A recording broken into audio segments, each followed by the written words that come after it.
The problem in genocide is not an equivalent of what the Muslim side does.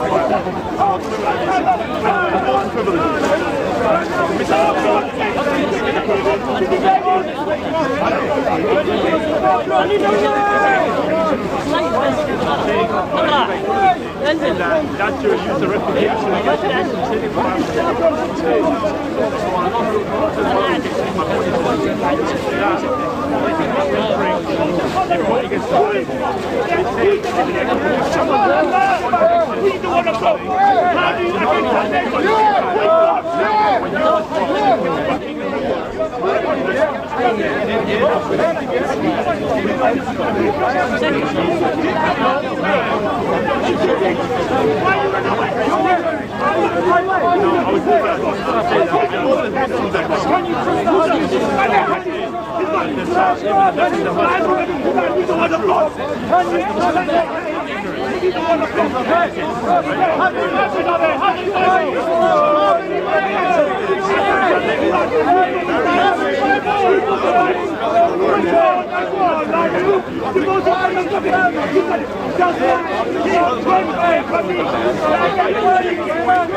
Boş giriş Müslüman var. You Muslim? You look like Muslim buddy. No, the change is siding with Lamin because the sectarian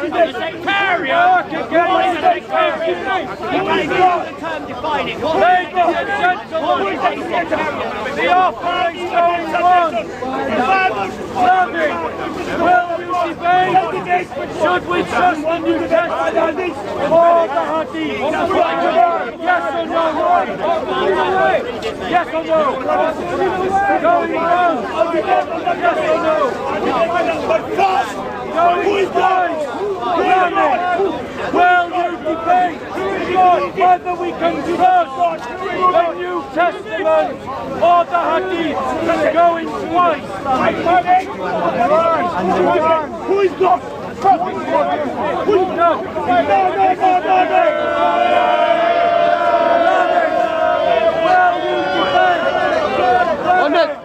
On it. The New Testament or the Hadith? Going any time. Which one is correct? There you go. The New Testament Even though I have the knowledge that one says Malik and one says Malik, it's different. But the word is not one to There's no point continuing. Let me explain. Why they can't trust their Hadith? Firstly, the reason why they can't trust their Hadith is because all of their Hadith is Arabic and language. There are centuries after Muhammad. All of them.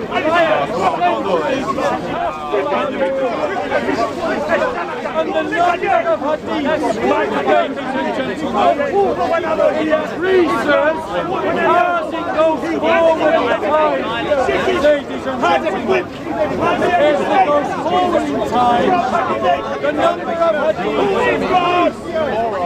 and we can see, ladies and gentlemen, God is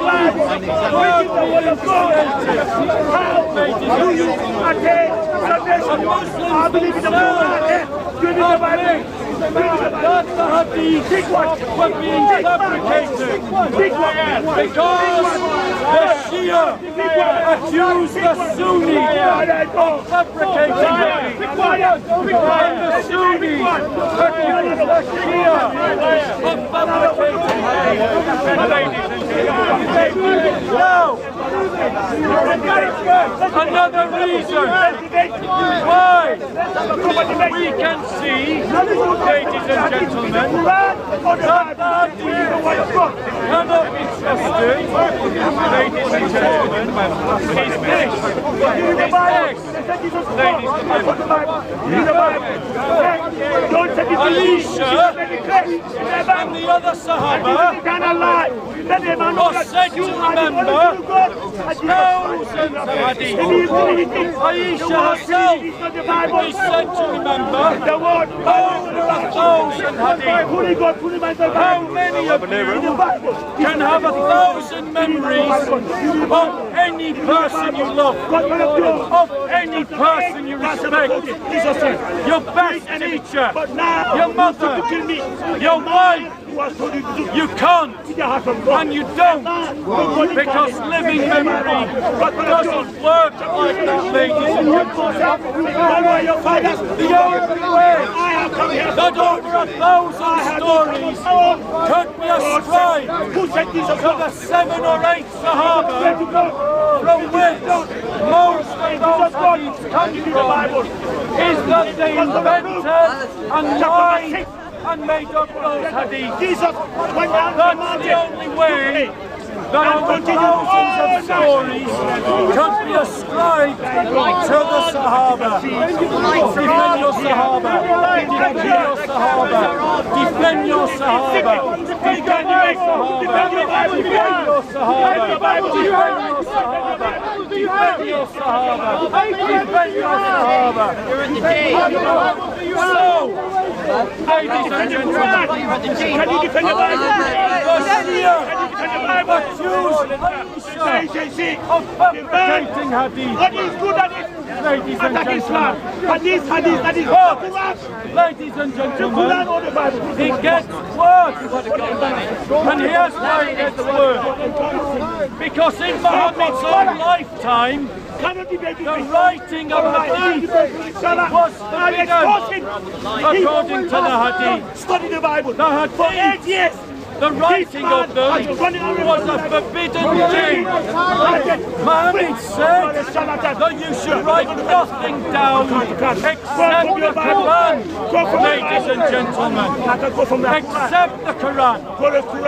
Which means that the writing of hadith started not with the Sahaba, but with the Tabi'un, with the students, not the companions. It wasn't until the students and the writing of the Sahaba, the writings of the Sahaba is dependent upon, for its trustworthiness, upon a science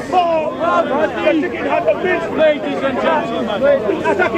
But the problem is that the science of hadith developed at the same time as the compilation of the writings of hadith, which means that the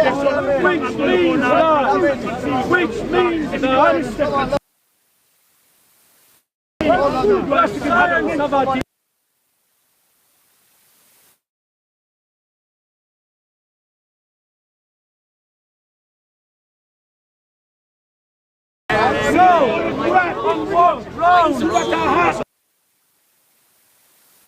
ladies and gentlemen, on what wrong, ladies and gentlemen. Can Muslims trust these hadiths? So what Now, it means furthermore, ladies and gentlemen, is God, He's the Creator. Who is God? clear examples of fabricated Who hadith. is God? Who's the Creator? Let me give you some examples, ladies and gentlemen. Defend your Sahaba. Defend your Sahaba. Defend your Sahaba. Defend your Sahaba. Defend your Sahaba. Defend the Bible. Telling you that I your can defend the Quran. defend your Sahaba. Defend your Sahaba. Clearly fabricated hadith or described as Sahih. These guys are a waste of time. Let me give you some examples. He was attacking Islam. He was telling the Muslims. It's He described challenged the Muslims. Said, I can defend my Bible before I can. Before I can. He said, I can defend my Bible. and the Sahaba. Ladies and gentlemen. But, ladies and gentlemen, but, ladies and gentlemen, if those Injil and Torah truly existed, the Muslims would have a reason to preserve those texts, and they don't preserve those texts. In respect, ladies and gentlemen, there's not a shred of evidence that these things ever existed. Lights are on you, man. That these things ever existed. Notice that none of the Muslims can defend the Sahaba. Why? None of you can defend your Sahaba. None of you can defend your Hadith. Why? You can't. And there you have it. Lamin, and notice that James was completely silent for the whole time that the Muslims in America were attacking the Bible. When Lamin was attacking the Bible, James was busy attacking me. He didn't bother to defend the Bible. He was more concerned with attacking me than defending the Bible. And that tells you the root and the heart of the sectarians like this. They have a hatred for me more than they have a love for Jesus. They have a hatred for me more than they love the apostles.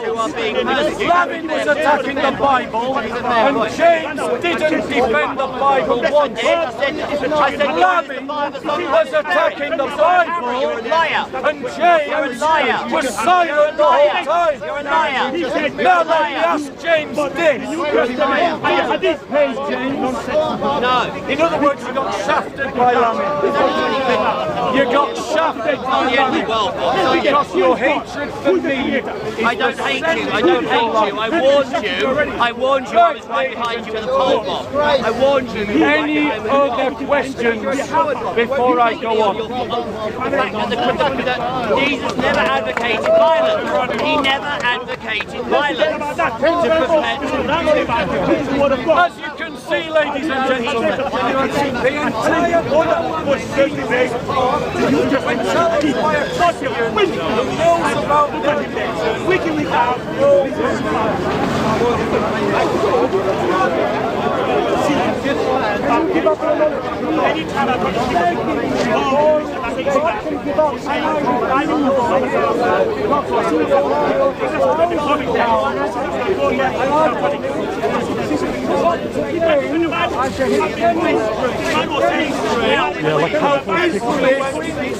It is God, and he got his life, and something that you're not allowed out of your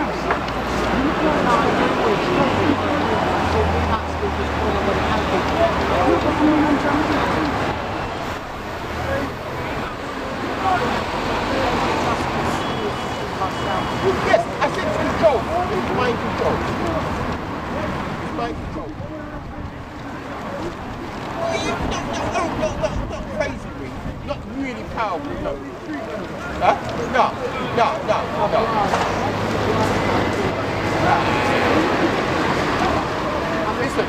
Mind control. Exactly. It's mind control, man. You know what they're going to say though? They're going to tell you, they do it, if it did happen, then everyone's going, oh, well, why didn't you shut the park? That's why they do it. I know psychology.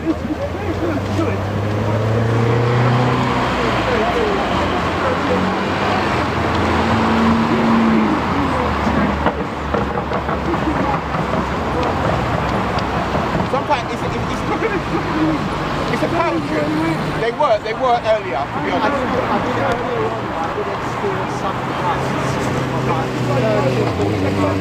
No. Very strong. Yeah, but it's not that strong. But a lot of that is a power trip. It's a power trip. It's winter time, the wind always blows.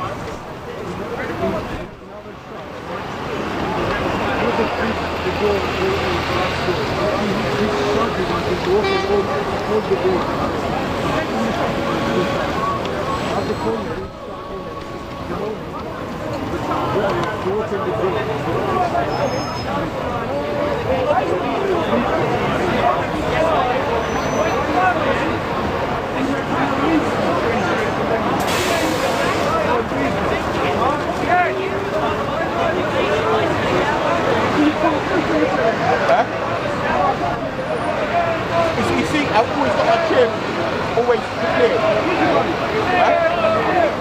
I never bring the bike today. I don't like cycling when it's raining. I know it's raining. I don't like to cycle with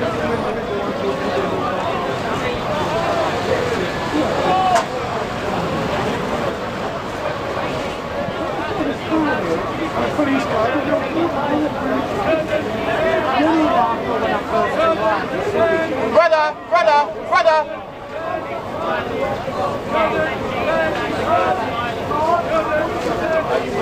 Yeah, you know this what it is. See, I like this sort of crowd. People are intelligent.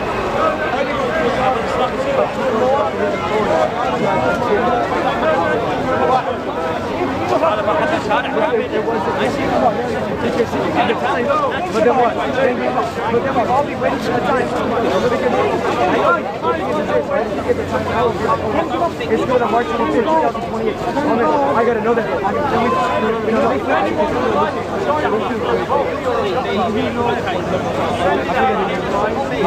So then who would like? They don't let him slide.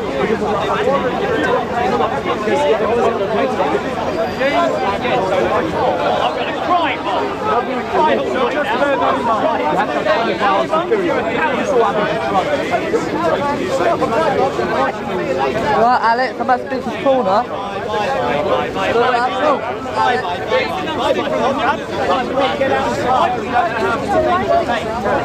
James, you may have seen your notice, but we're all outside the park right now. No, we're really not.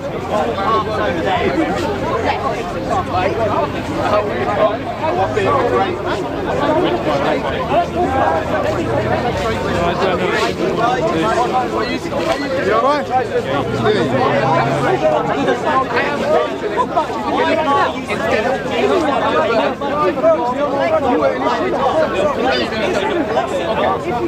I'll tell you what, my family.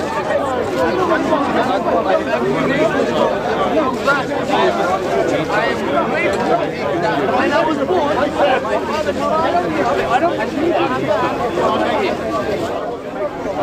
that's why I'm grateful.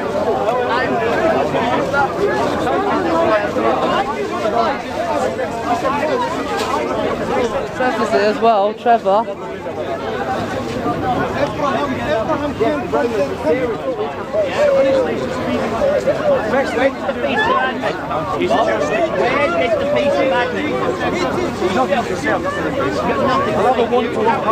You're an out-and-out coward. You're an out-and-out coward. Yeah? You're an out-and-out coward. You are using the flipping tables argument. I'll debate you. No, you're using the flipping tables against out of context. You are out of context.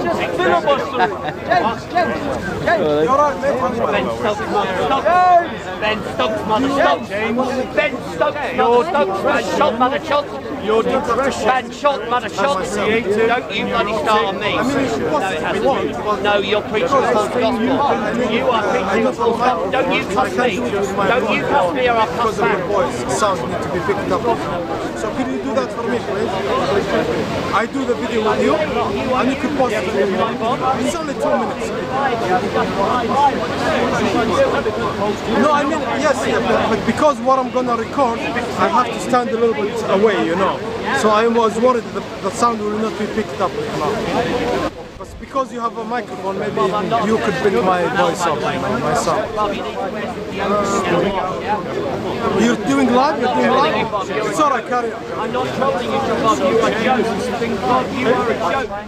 You are the joke. You are the joke. Do I think that's the unwell? Yeah, this is a way of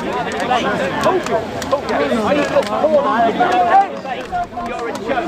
You're an off. How was your relationship with your dad and mom? Pretty good, actually. My mum, very good. Your mum hugged you My enough? mum taught me to deal in facts. She can't even deal She in hugged you facts. enough? Yeah, your Bible says Did very your clearly. dad ever tell you he loves you? Yes. The Bible. You smoke a lot of cigarettes or you have any infatuations with You anyone? can't even debate me on what you were saying. You were saying about the flipping tables. You're a joke. You're a joke, and you cuss me. Guys, anyone who wants to talk to me is welcome. There's no point waiting for me to engage with them. Yeah, James, did your father ever say he loved you? Yeah. No, was he ever proud?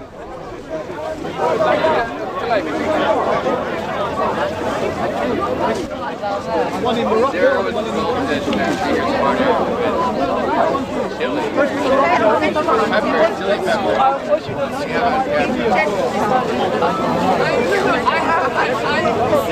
I agree. He hasn't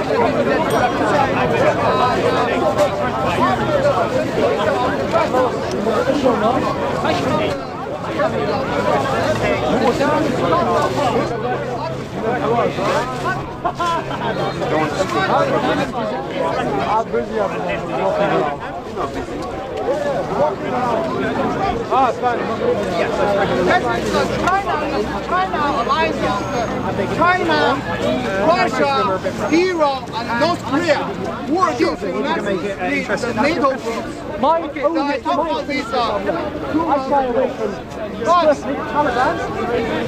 Trump, like American isolation. I talk about that. This geopolitical race between China and the United States. The two military groups is very critical. They will change the world orders in the next 50 years.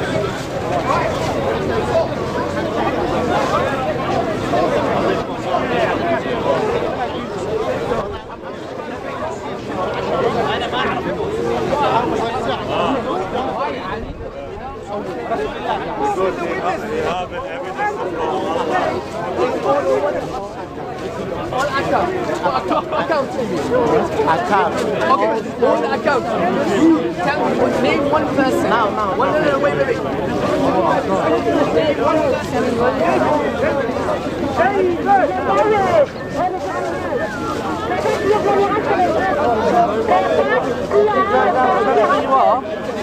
I'm jealous. That's my problem. I'm jealous. Go to the husband. That's a first is cheating on husband. Does your husband know that? When did Jesus spoke? That doesn't very kind. Today, let's go, women, Bro, we've already seen the guys go out now. Bro, he's like, I can't believe I see it. Jesus spoke. Oh, exactly what Everything he stated, everything he said, everything he preached, everything he taught, the entirety of that Quran. Because the apostles would not tolerate the kind of crap he comes down with. I don't want problems. Punch her in the face. Slap her. Bro, even the women want to Keep it down, I'm trying to talk. Keep it down, I'm trying to talk. Everything Jesus said and did, everything the Bible. That means there could be many things which are deliberately omitted by writing. All about with Christ.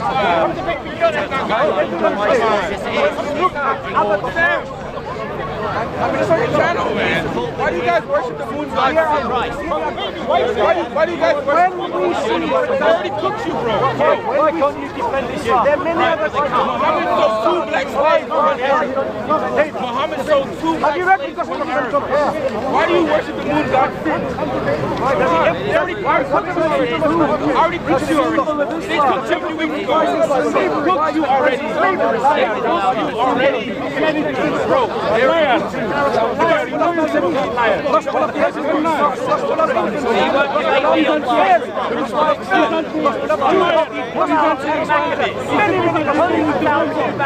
whatever they say, they're going to Byzantine, they use the book of the Arab slaves. In those gospels, they use the power of the slaves for the jihad, and the slaves. So now you establish historically what you whatever this is sad, but it's still sold them stored in this book. It just says that in this book. So you cannot now say, where is it? I would say, you Christian. You Christian. No, I'm saying you Christian. You Christian. You Christian. so you sold 2 servants to 1 servant. They were prisoners. So 2 servants. I just said I agree with you, dickhead. They were prisoners. I agree with you. 2 black slaves. I agree with you. White slaves as well. They were white slaves. Arab slaves. We had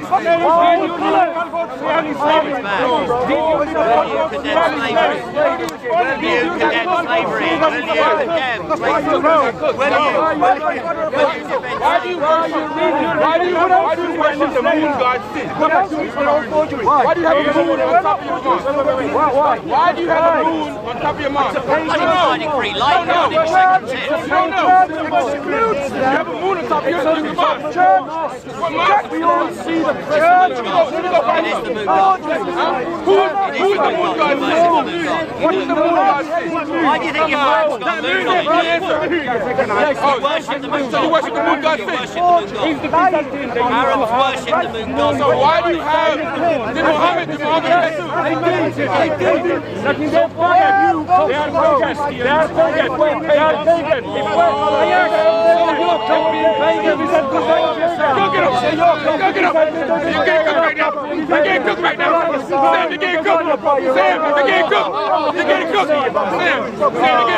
Sam, COVID's over. He's mad.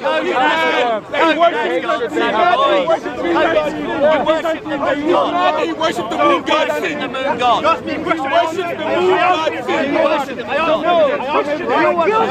Evidence was that he worshipped the moon god. Really? Go to your mosque. Look on top of it. There's a moon. Go to your mosque. There's a moon on top of it. Really? What do you have? You just told me. Let's go with coffee, man. I'll turn my phone off, man. Let's go with coffee.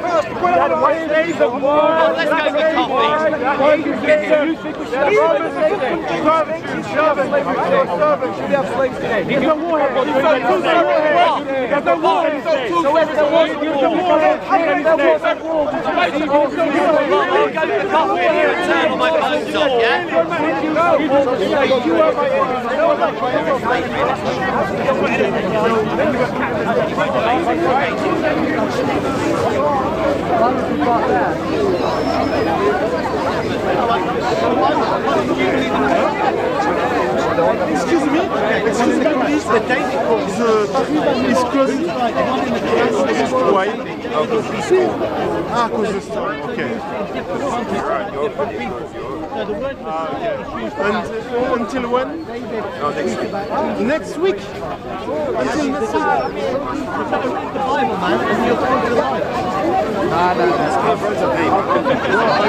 What did Jesus mean?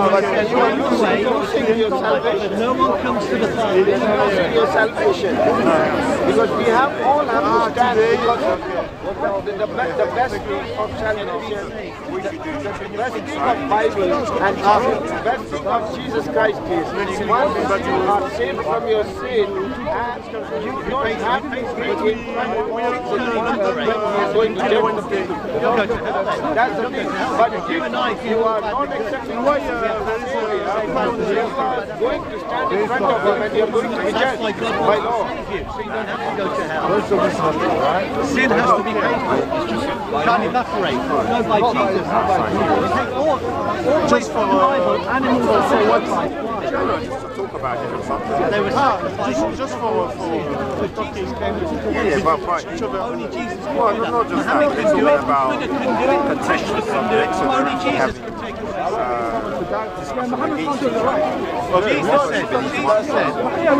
Moses said, no one can take away sin but Jesus. Only Jesus can take away sin.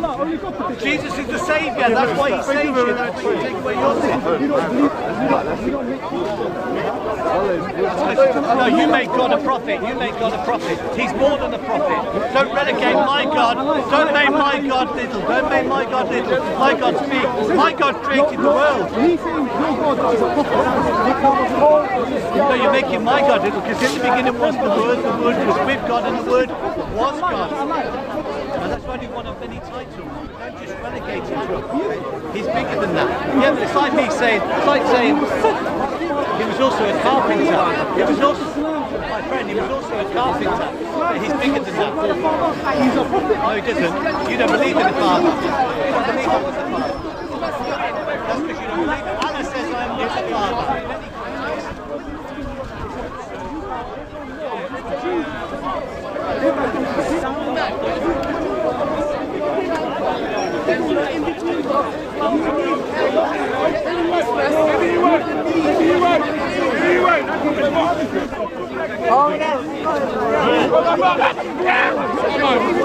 What does Satan look like? What does Satan look like? What does Satan look like? Not according to Muhammad. Not according to Muhammad. Muhammad says Satan looks like a Hitler. What was Muhammad?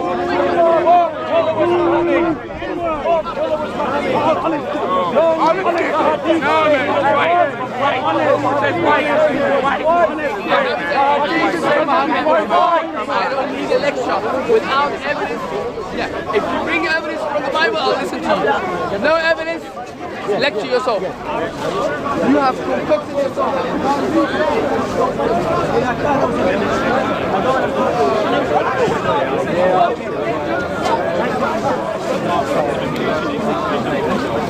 I don't know which guy it was, but you know, maybe yeah.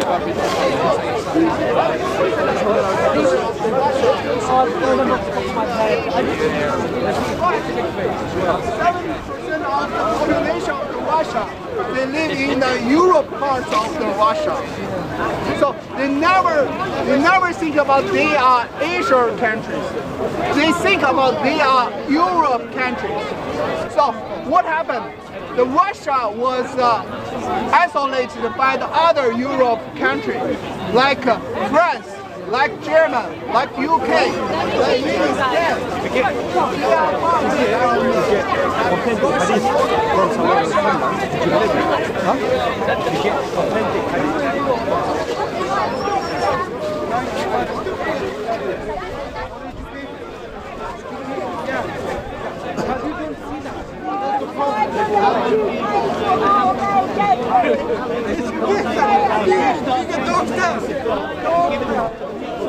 So you're saying the farmer is God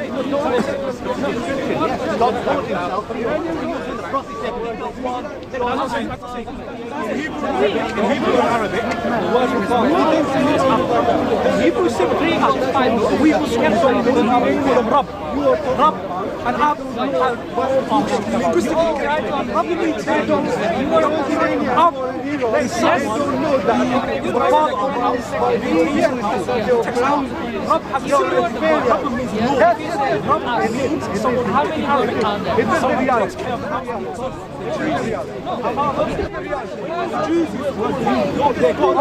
You just mentioned it's not me. He's the one who many. There is many gods to protect them. That's why. You guys translated it.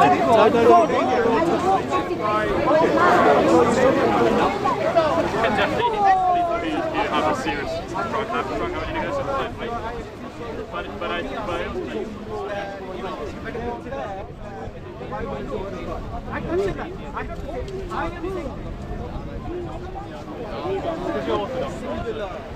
Arabic, he is always power. So why does God use the word?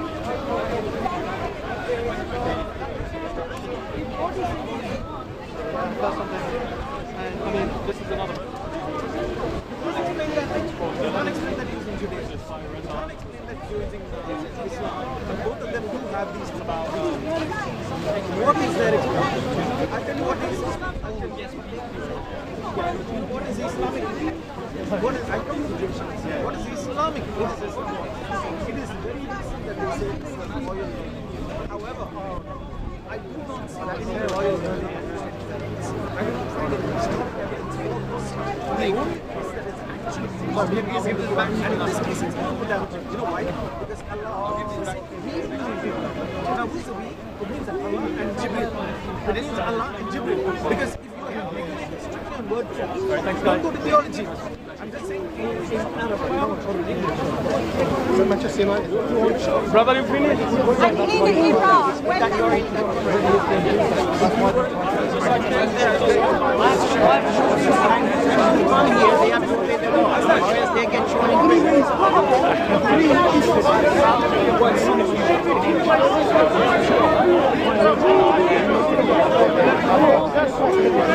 get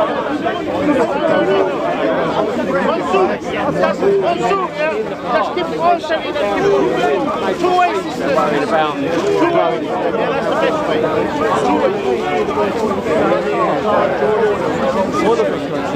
Then they are also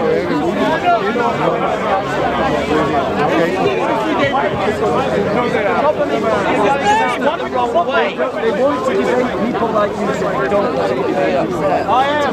The Bible says, the Bible says, the woman must keep quiet. The arm. The Bible says, the Bible says, That's for sure. That is for sure.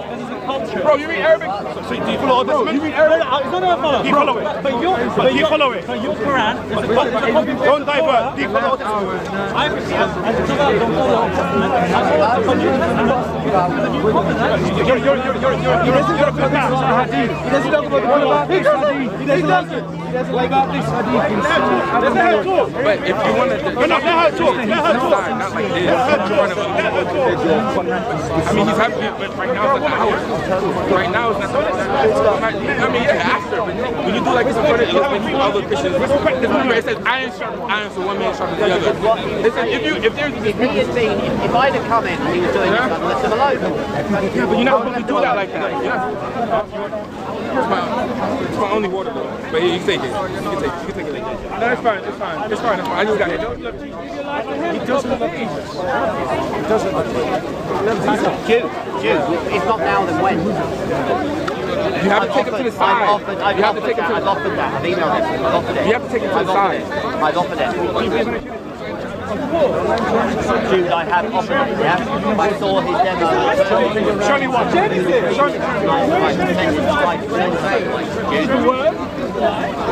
And I don't like it for good reason. Brother, you need to take him to the side.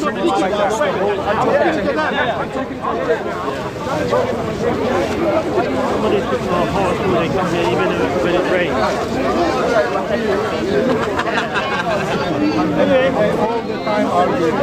Yeah, not all the time arguing, they're debating.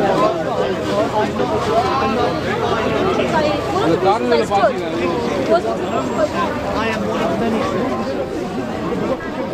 Yeah, but the way we got you to get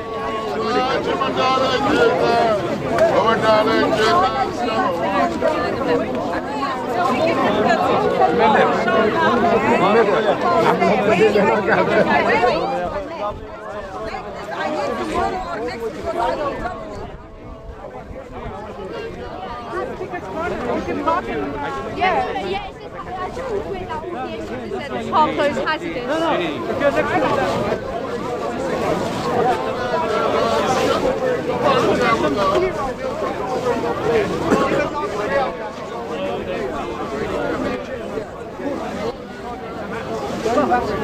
embedded within that infrastructure, within that area, and so the collateral damage is very high. The collateral damage of the destruction of the building is very high. And if we look and think, actually, if this isn't collateral damage, if there is some sort of deliberate action of the destruction of this area, then we do need to hold the IDF and the Israeli government accountable. And the pattern that I see, I used to be on your side, but the pattern I see is not right. So if missile and your other munitions are in kindergarten, mosques, hospitals, what do you think? Well, I can actually ask you back. It's a good question. I'll ask you it back. Let's say I'm one chap in an apartment building. I'm launching a rocket at Israel, but there's 60 people in the building. Are you, as an IDF commander, allowed to bomb them? Is it a nuclear weapon? No, it's a conventional weapon. Are you saying yes? No, what I'm saying is that it really matters about the scale of destruction and the threat posed. And so we understand that these vague hypotheticals, they can be morally ambiguous or difficult to sort through. But what we do know is that we have public statements again and again where the IDF and the Israeli government, they're throwing out leaflets from the sky. They're calling people, they're sending text messages, and they're saying, leave this area. And it was Hamas who prevented their own civilians from leaving. Well, I'm not going to talk about that. Sure. I can talk. I was going to talk about Hamas. I was going to say I can condemn Hamas to the hilt. I absolutely condemn them. Outright, unbelievable, despicable, terrible terrorists. Bad. But they were democratically elected. I totally understand that as well. I totally understand that. And so part of the problem in the West, part of current conflict and the pattern of behaviour that the IDF is engaging, in my opinion, has gone beyond the pale. Part of the problem in the West that people don't. That's a separate, discussion. Part of the problem in the West is people don't understand that Hamas has wide and support and it's hugely popular. Do you know why? But do you know why? No, they don't. In Gaza, they have about 30% prior to. That's not what the polls have been saying. Prior to October 7th, they have about 30%. After, I think it's about 3/4. My friend, why do you think Hamas exists? I wouldn't put it in that high. Why do you think Hamas exists? Because of the Palestinians. Come in. Like the reality is, here, I don't need to come over there. The reality is, right? Someone's gonna fill the vacuum, right? Someone's gonna fill that. Stop the circle of violence. So you expect Hamas exists because of a narrative that's been fed into Gaza. No, you asked the question. So there's been a narrative that's been promulgated and promoted. Yes. Of the Nakba. And they say forget the Nakba. For the whole of my life. For the whole of my life. That's what Israel would say. That's not true. Second Intifada. First Intifada. Talk about Yom Kippur War, 1967, 1948. They don't have an army. They don't really have they're not really a nation. So naturally, someone's going to fill that vacuum. Naturally, some people are going to stand up to this. You don't like Hamas was a terrorist organization before they were in the government.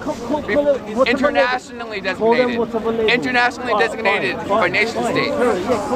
Call it what you like. What I'm saying is, and so grab any group of people on the planet, right? And continuously try to take your land and bully them on it. I'm sorry. Eventually, some of them will stand up. Take the land. No, so you are an apologist for Hamas and for radical Islam. No, there's no legitimacy in breaking into people's houses and slaughtering them and their infants and raping women. That's not true. No, illegitimate argument. You condemn Israel when Israel defends itself, but you commend Hamas for defending their land interests. No, if you loved the Palestinian people, you would say their land claim is illegitimate. No, because you weren't letting me speak. No, you are a terrorist sympathizer. You are pure evil. You are pure evil. I've seen your ilk. And you are in support of bloodshed and the celebration of innocent bloodshed in the streets. I have seen it in Gaza. I have seen it in the West Bank. And you are ignorant and you are filthy in your evil. This is exactly how Israelis behave. This is exactly it. You're out of control. You're actually out of control. Nobody here supports Hamas. Nobody here supports terrorists. You're just like freaky. You not protest. You protest free Palestine from the river to the sea. I support humanity. So you're protesting for the genocide of the Jewish people. That's what you're protesting. That's what you're protesting. Free Palestine from the river to the sea. That's what you're protesting. But the truth is, The genocide of the Jewish people.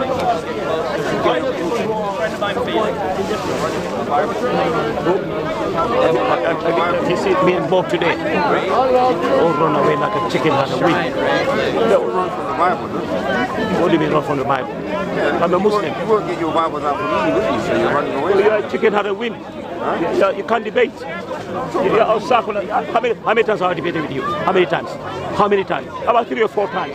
Circle. Go and debate with Christians. Go and debate with Christians. No, I've never seen it. I've never. Show me the video. Show me when you debate with Christians. Show me full video. I showed you my channel twice. No channel. I said video that we debated with them. Like debated with me. I showed you the videos. Show me now. I showed you twice. Show me now. So you nearly forgotten both times. Yeah. Go and debate. All I know, most of the time, they're Muslims. Most of the time, you approach Muslims to debate.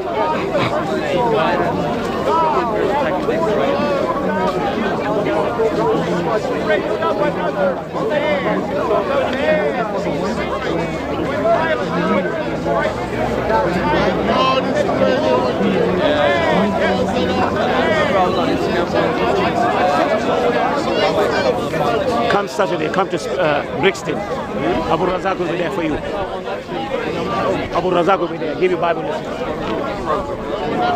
Abu Razak will run away from you. Nobody will run away from you. I'll give you Bible lessons. He'll give you Bible lessons. We debated already. We saw you the proof. You're a Christian. I'm not a Christian. Next time you say you're a Christian. Next minute you're not a Christian. I don't know who you are. What are you? The Hebrew Israelites will take down. The Israelites will take down Islam. Now, last time I said, who told you I'm not a Christian?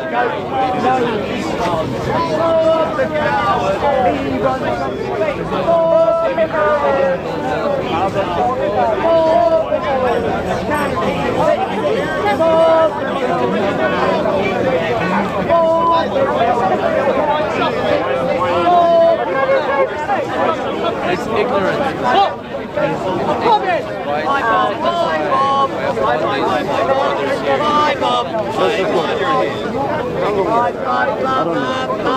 What was the video about? I haven't got my glasses.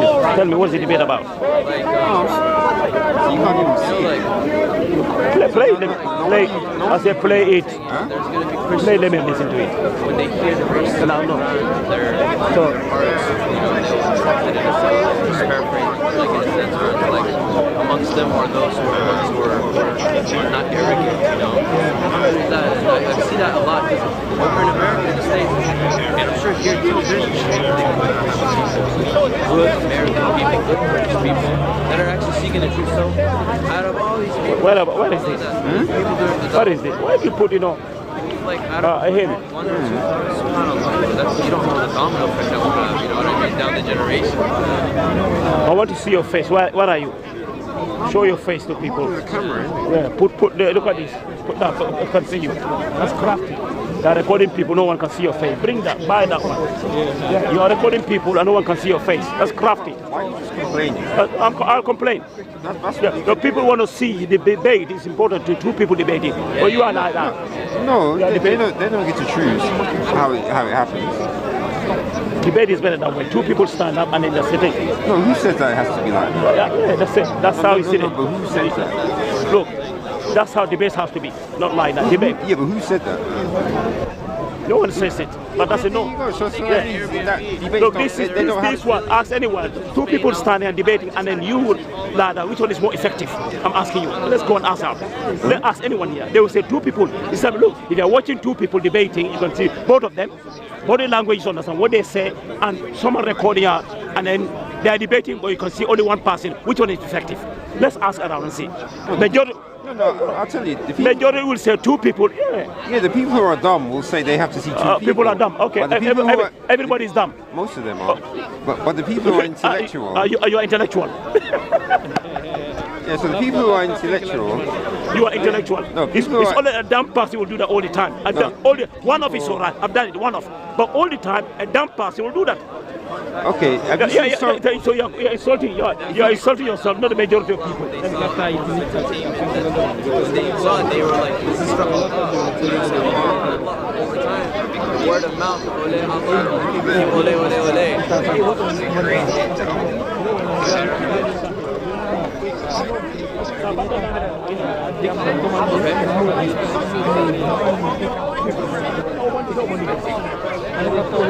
take it out until I'm like, oh, like things where, like.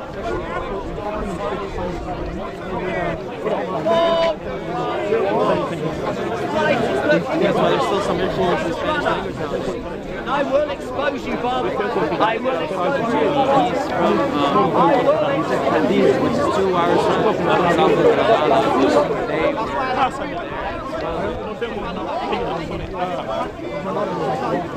after that, they all started migrating towards Northern Africa, where Morocco and everything is. I was talking to them like, yo, like, you guys still have siesta? They're like, yeah. Oh, siesta actually came from, like, you know, like, where siesta is like when they, at noon, they go to take a nap until like 3 or 4. So it was like between Dhuhr and Asr, that was the hottest time during that time. So even, like, I think it's part of the chapter, they were able to go take a nap.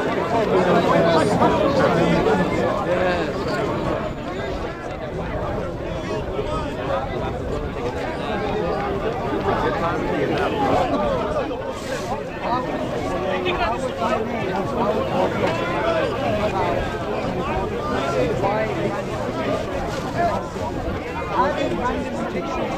Take out as in like, take out as in like,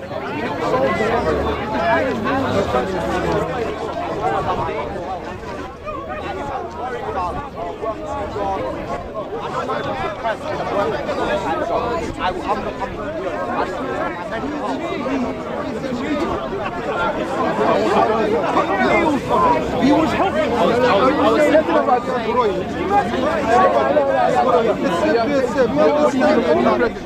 only better than the last one. Because he's on God. Father goes over, and he has a plan, and he should be able to keep his plan secret. If he's not able to keep his secret, then he's not on God.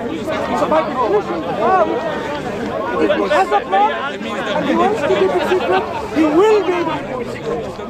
Now, if you have another entity like the sun, who's all knowledgeable, what do you mean by all knowledgeable? He knows everything, including the plan of the Father. So now here's the question. Is the Son able to find out through his own knowledgeableness the plan of the Father? Or is the Father going to be able to keep that secret from the Son? Two options. The Son finds out because he's all knowledgeable, or the Son doesn't find out. If he doesn't find out, he's not all knowledgeable. Other one option leaves him not knowledgeable. What's the other option? Find out because he's all knowledgeable. Fail to protect his son, so he's no longer a God. If you want to make the Son God, you have to make the Father God. Now, the other option, if the Father is able to keep his plan secret, that makes the Son not knowledgeable and not God. If you want to make the Father God, you have to make the Son God. You cannot I'll find in the early Bible where there's other names for God, like Elohim, how do you say that in Arabic? Critical thinking will say it doesn't make sense. That's the difference between Islam That's an English and word, other people who right? use But that's also God's name, though. as I've demonstrated again, But in the same way that Allah has many names. Christianity, it doesn't make sense to believe in more than one being which are absolute. By definition, God can only be one in reality who is absolute independence of God. There cannot be more than one being. If there were more than one being, as I've demonstrated, let me demonstrate another example. Those who have less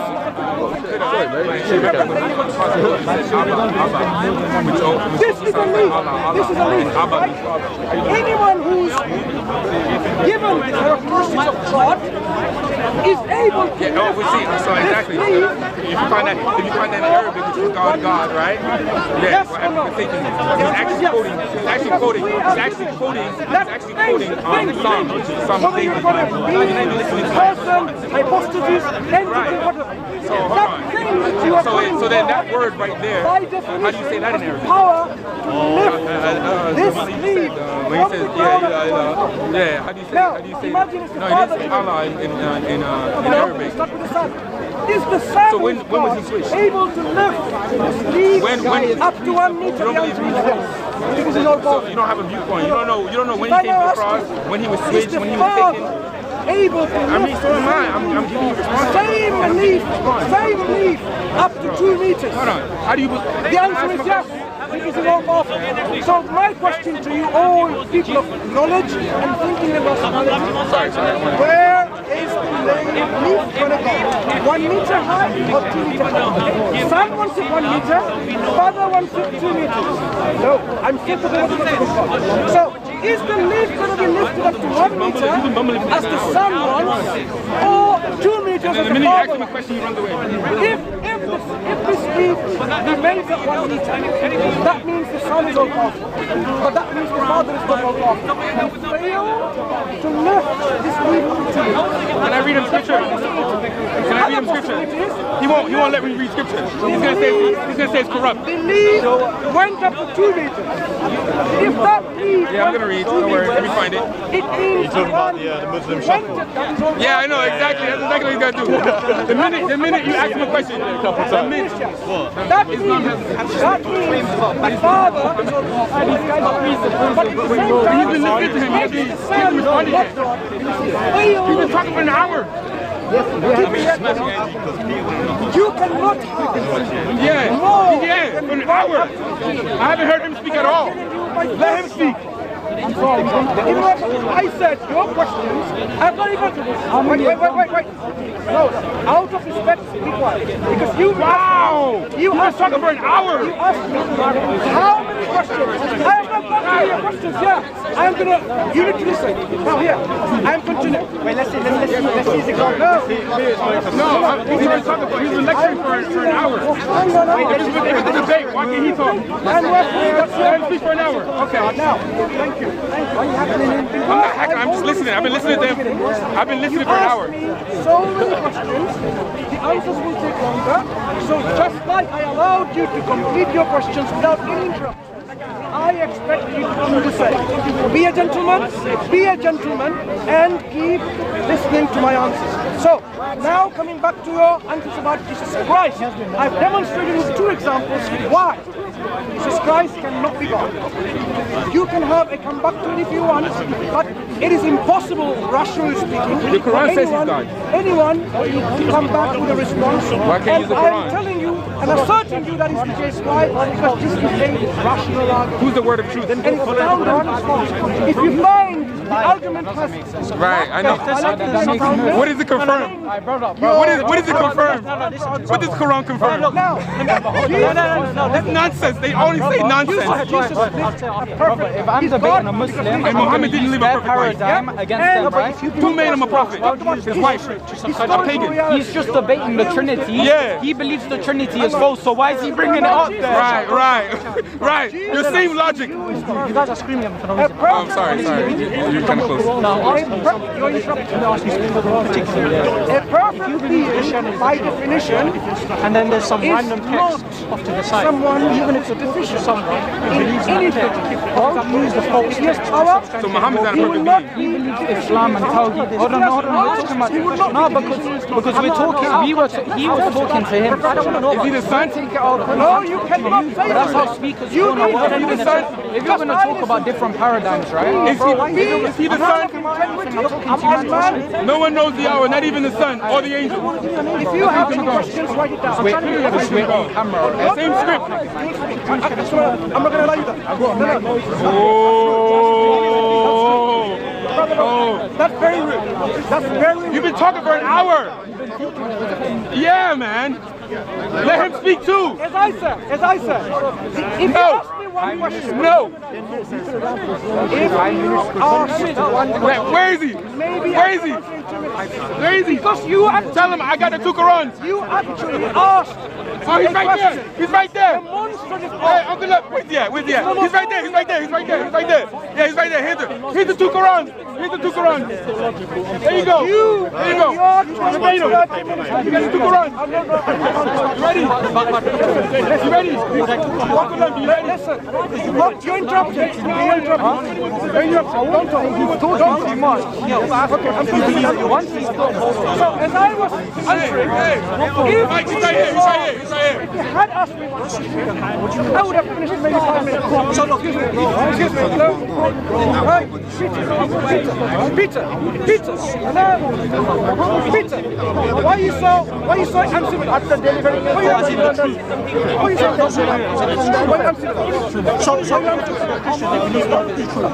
if you just start talking about your truth, then okay, that's your truth. In your question, I don't think what do you understand? We're not here to talk about when you stated what you had in your heart and your mind, right? I did not somehow insult you by saying what they believe is nonsense, rubbish, gibberish. I didn't say any of that. Wait. I didn't say any of that. Disproving Christianity doesn't In fact, they may well be, but I kept quiet to let you continue your question. Likewise, I appreciate now you keep quiet and listen to the answers. Because you asked so many questions. They will take time to become Muslim. Try to now answer your question. Yeah, but why would they become Muslim if you're talking about... Oh, you're saying in general, when a Muslim talks to a Christian will leave Christianity? You do not believe you must okay, sure.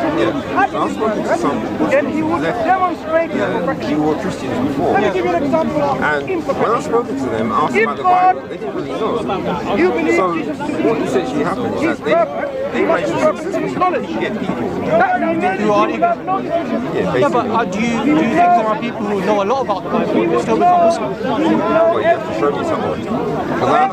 For example, there are some pretty famous scholars who study the Bible and then they come to the conclusion that this is just saying what Islam is saying. Islam is true. I can look up specific examples. Come back and come back to you with 10 or 20 of you if you want. But this is the problem. I don't really want scholars. Not scholars, just people in general. You study Christianity in detail and then become Muslim. If I bring a list of 20 or 30 against you, what would you say to that? I'll bring it to you if you want. I can look it up. I'm afraid you could find someone who comes to speak as well. Change goalposts. I don't know anyone. So I can speak to them.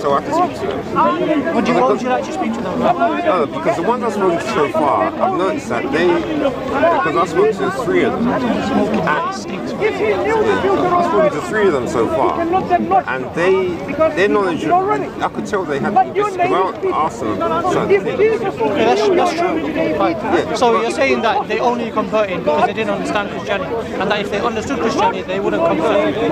Well, I would say that they might have, but here's the thing, I'd say they wouldn't become Muslims. I'd say they do something else because here's the problem that I'm trying to get to. What I've noticed is that they don't become Muslims, and then they don't then study Islam either. So you don't know these people, so there's no way you can say that. No, I do know. I can even show you. You define me this person, they just want to speak to them and understand. You should recognize what's here, but I think it's less. That seems unsatisfactory to me. If someone decided to switch faith, they'd actually go look into the faith and do it on a whim. Because this is, for example, the reason that they're looking into religion by switching the first is in their heart they would believe in it. But the moment they die, because you don't know when they're going to die, I die tomorrow. The second I die, he will always find out if it's true. The second I die. And that's what I think about a lot. Like, the moment I die, if Islam is true, I'll see it. If it's Christianity is true, I'll also see that. Yeah, but here's the big problem though, is that when I read in the Bible, the people who God was speaking through, they knew it was the truth because of God communicating with them. That's fine, but so he shows in there these guys communicating with God and the way they behave. So now, if I was to become a Muslim, all I'd want is the same thing. To see the behavior of the people. Change by Allah. I would say becoming Muslim doesn't free from free will, doesn't free from temptation, doesn't free from sin. Everyone who's a Muslim still sins. Still change in some way. They'll become better people. It's a gradual process. It's not something the second you convert, you become sinless. You don't sin anymore. You don't do all these things. You don't talk about people behind their back and things like that. That's in relation to Allah. So what's this to do with Allah? No, because look, like with Jesus, he has certain teachings that some people don't like having to love your enemies and but we can't, things like that. When you say those teaching, I doubt that he was used for his teaching because the source he gave them from is dubious. That's fine, but the reason. What's the main point you're making? That's okay, you're saying Jesus has teaching that people didn't like, Jesus has teaching that were good, God should change your behavior. When you change religion, you should change behavior as well. No, the whole point of a Christian faith anyway is that the person becomes new. The way they behave is new. God just wants to see the difference. Do you think Christianity does that? No, it's the Bible. Do you think Christians are affected by their religion to a point when they change their behavior? Yeah, I've seen people who have. Are there also people who don't? Yeah, plenty. Okay, so it's the same with Muslims. No, but then when it comes to Muslims, the Muslims who change them, what is the change that you see? They'll learn the religion. They'll learn about what the Prophet did, what the Prophet said. They try to follow him as best as they can. But you realise that would mean that they would end up going on raids and having to cut off hands and beheading. No, the cutting off hand and beheading, you're mischaracterising it. Yeah, but remember, Jesus never did any of those things, so it's okay for a Christian to do what Jesus never married, so if you marry, you're not following Jesus either. That is the reason why he didn't get married.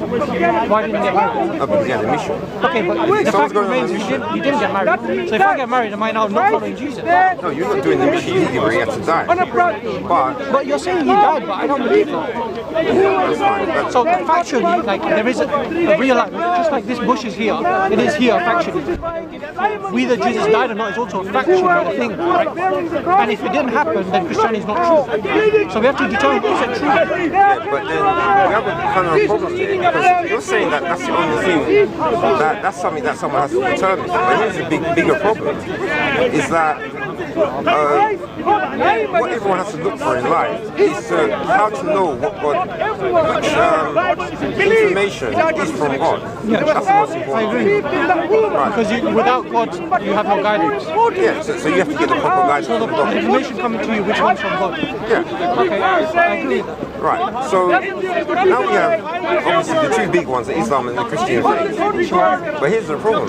You know, in the 4th century, how did God communicate?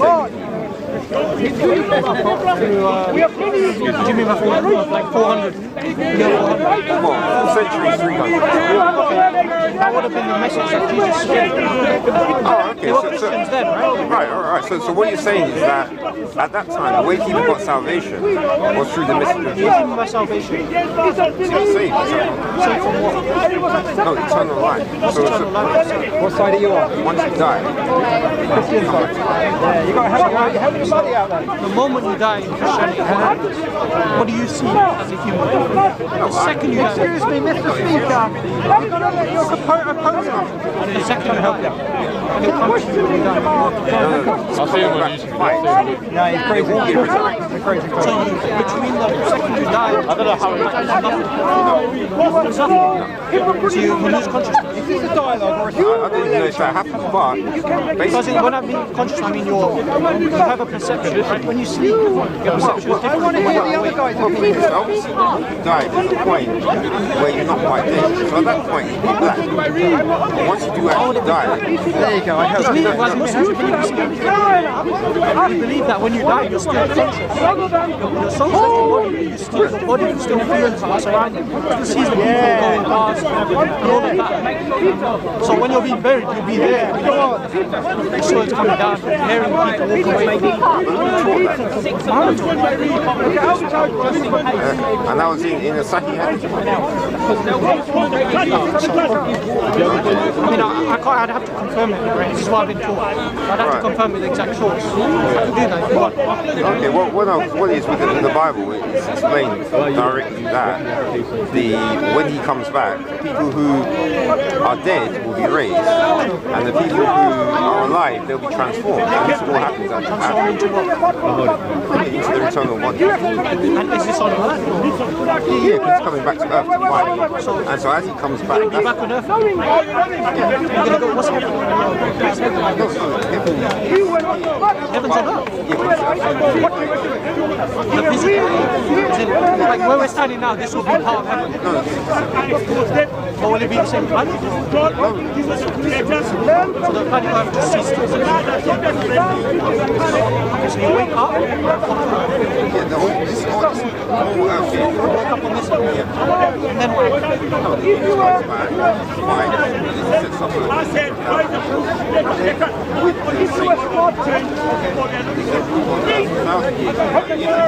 Where are you? Everyone who's ever died?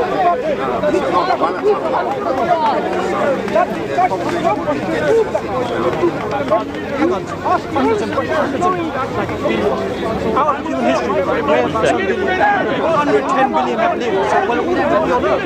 No, the only ones who come back are the ones who are the ones who you see them on the race, they say they don't come back. So I wouldn't come back. So where am I then? Where am I then?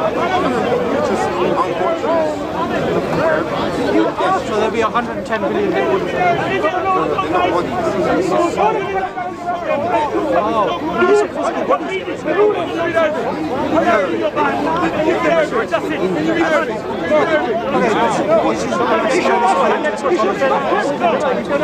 So obviously we believe he's going to come back. We believe he's going to return. He hasn't died, he's going to return. He's going to kill the Antichrist. And at that time, as soon as he comes back, obviously the Christians will realise it. The Christians will realise that they were wrong. Because when he comes back, he won't be. But in terms of going back, I lost the point when we were going back to what about what happens to the truth? Yeah. How you get the correct information and how you determine which information. So how do you determine what information is correct and which information is not from God? I don't know, but by getting the Bible, reading it, and then comparing it to the way humans behave.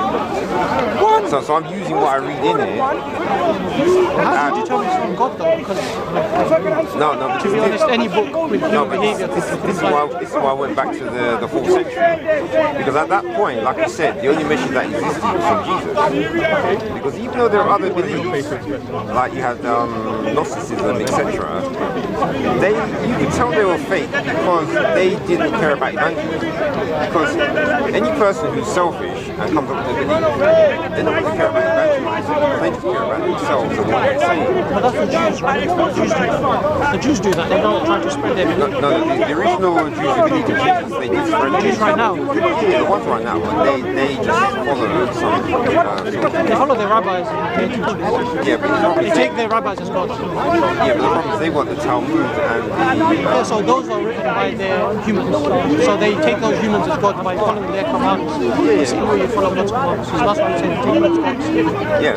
So when someone takes their desires as God, for example, they'll take their desires as their commands. Yeah. But what I'm saying is that with them, the problem they have is that they've got their Talmud and the Old Testament, but they've got no Messiah.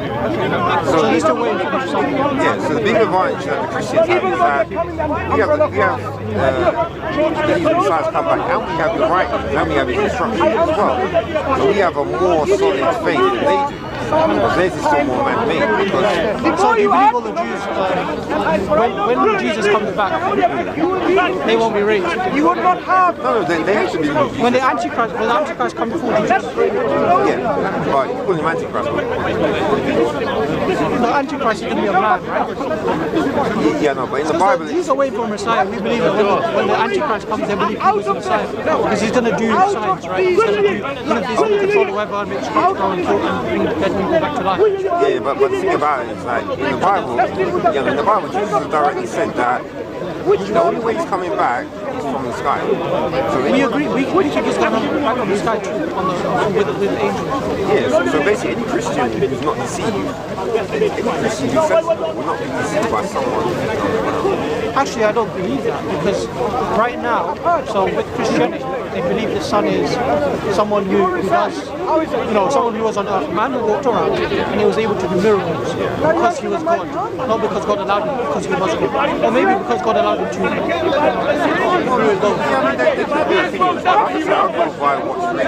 So when the Antichrist comes, it's going to be a man who's doing miracles. Why wouldn't they believe that's God if that's the same standard they apply?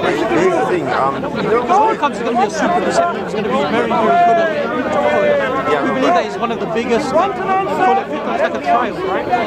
Even Muslims will get tempted and start following him because they won't be able to think straight. When he comes, he's going to come with like just beauty, and he's going to bring heaven to earth. People are going to be like, wow, this is something we should follow. It's going to be something crazy, like you've never seen anything like this before. But the thing about it is that this is something that even a lot of Christians miss out on, is that they haven't read properly how the Bible describes when this beast is going to come. It's going to come, actually it's going to be in authority, but it's also going to come in an army as well. That's the part that they miss out. He's going to have an army of warriors who are actually going to be fighting. And so that's actually where the power is going to be. It's not going to come through his cleverness that's going to do it, or his fancy words. He's actually going to have a solid army with him. But isn't Jesus meant to have force as well? He's coming out with force. Because we believe he's coming back with force, we believe he's going to fight, he's going to kill, not all the people, because Christian believe he's going to come and kill everyone. But then that doesn't make sense to me. No, that's adventure. That's the adventure. So is he going to come and kill people who aren't Christian? Because you said they won't come in first place. No, what's going to happen is that when he comes back, you ever heard of this? You also heard of the film called Armageddon. Well, just a few years ago. I want to listen. And what happens is, a lot of people think that Armageddon is a big battle where Russia and America are fighting. What Armageddon is, your Quran is contradicting. Your Quran is contradicting. How many days for God? 1,000 or 5,000?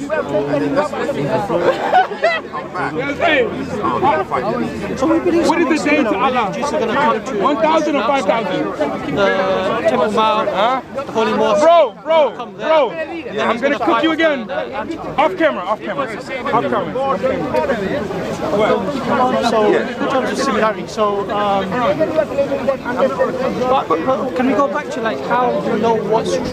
Yeah, your standard was, you said, you read the Bible and you see the behavior in the Bible. No, there's two things. A, you can read the characters in the Bible, how they behave in relation to God, and then also Jesus comes with his teachings, and he gives details of how Christians should behave, and he has like specific rules which he expects Christians to keep.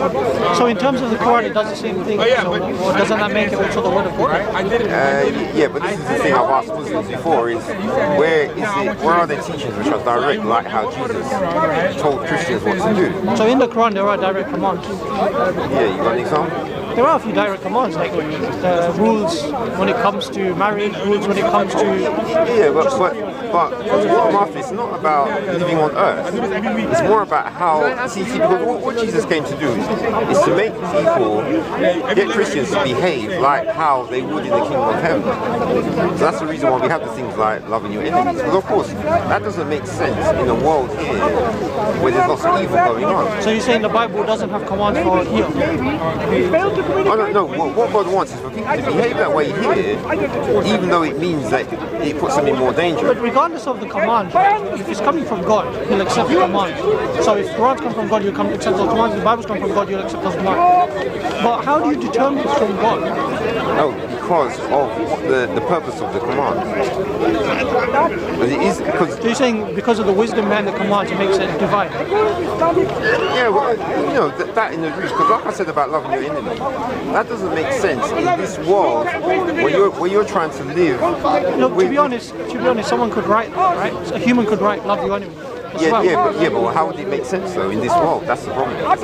Pacifists, there's people who believe in pacifism. Yeah, and and then they come and then raid you and kill you. Yeah, but people who actually are pacifists do believe in this following. Love your enemy, you know? So it's not something divine. It's just something, you know, to be honest, with commands from God, a human could say the same commands.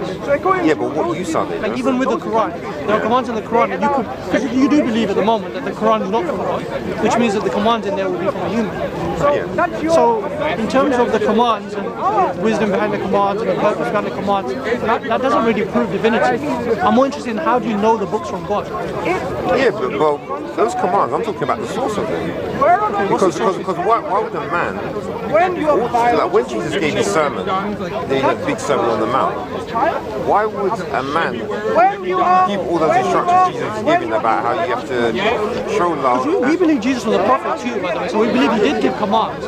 Right, so we don't have an issue with that. Yeah, but it's what he said that way in disagreement, the way it was recorded and the way it got to us, and also the fact that there was another prophet after him, which is what we believe, right? Just like there was Jesus came after Moses. I think the Bible does call Jesus a prophet, so that's why it lines up with our narrative that the prophets came after one after the other to the people, right? And some people needed their own prophet, and then the final prophet came from the rest of the world. Right, but this is the beginning of when Jesus had his sermon. And some people think, what reason to think for why a man on earth would tell people to behave this way? In order to be honest, we believe that some of the Bible is true, some of it's true, because we believe it's corrupted. It's just been changed languages, came to different peoples as copies and manuscripts. So when it comes to what's inside, we can either disagree or agree with what's in there. But the point is, how do you know it's from God? Because there might be wisdom in there, right? The thing you might show me might have wisdom, or you might be like, okay, this guy wouldn't say this unless he meant it for a different time, a different world, right? But that doesn't authenticate. Because we agree he was a prophet. So in terms of what he said, it would have made sense for him to be a prophet, for him to say these things. But in terms of how do you know the Bible has had... You guys don't claim it's the direct word of God. You guys claim there are authors who had the Holy Spirit helping them. In the Bible. So how does that... How can you prove that? No, it's not based on proof. Because see, the thing about it is that there's a verse in the Bible that actually says that faith is the substance of things hoped for, the evidence of things not seen. And I've forgotten the next part, but then the end part says that God is the rewarder of them that diligently seek Him. So what it's essentially saying is that that's right, without faith it's impossible to please God. So what that verse is actually saying is that a person has to actually have faith. So I agree with you. So they have to have faith. So they won't get physical evidence. Just like, that's right, it's a deciding matter. As soon as it comes to you, then you don't have faith anymore because you've seen it. Yeah, that's how But we believe the same thing in Islam, because if you believe Islam solely based on logical fact and no faith at all, then that's what we believe. Right, but one of the things is the evidence of things not seen. Evidence of things so what I mean is that it's something which is unseen, but it's and it's what I'm talking about when it comes to nature. Say something. Say that say it's a fight and someone. The thing is, people have their own opinions about it. There's hundreds of different subjective opinions on what can happen in a situation. So just because this one subjective opinion, let's say, it might be objective, but if it's not from God, then it's subjective. If it happens to line up with this, it doesn't make it correct. It just makes it another subjective opinion. So now, it's a tricky thing because we believe Jesus is a prophet and that he would have said things from God. Therefore, it would make sense what you're saying. Yeah, but then that's the other problem you have as a Muslim. Is that the Quran didn't have enough writings or Jesus said. Quran's not a book about Jesus. You're done. mentions loads. You're done. Yeah, he's mentioned more times than any other prophet. What's happening? No. 27. I don't know the exact fact of Moses is mentioned quite a few times in there. I've seen at least 4 different instances mentioned as different stories. There's one about him with the shoes in the state. There's one about when he goes in the church and that's the right thing. For example, in that story, there's things in there which are like, when if it's not from God, then Explain this hadith then. Where it says the founder was little girls. And then he's like, literally, I'm going to show him the hadith, right? Where it says the founder was little girls. And then he gives a reason. Literally, that's embarrassing. It says the founder was little girls. Why don't you marry a virgin so you can founder with her? When he goes to Pharaoh, before the magician, Any other Christians know? he asks God for help. When they're mature, past the age of 12, past the age of 12, past the age of 12, a person's supposed to read it, what Jesus said, then they have to believe it and they behave according to what they've read.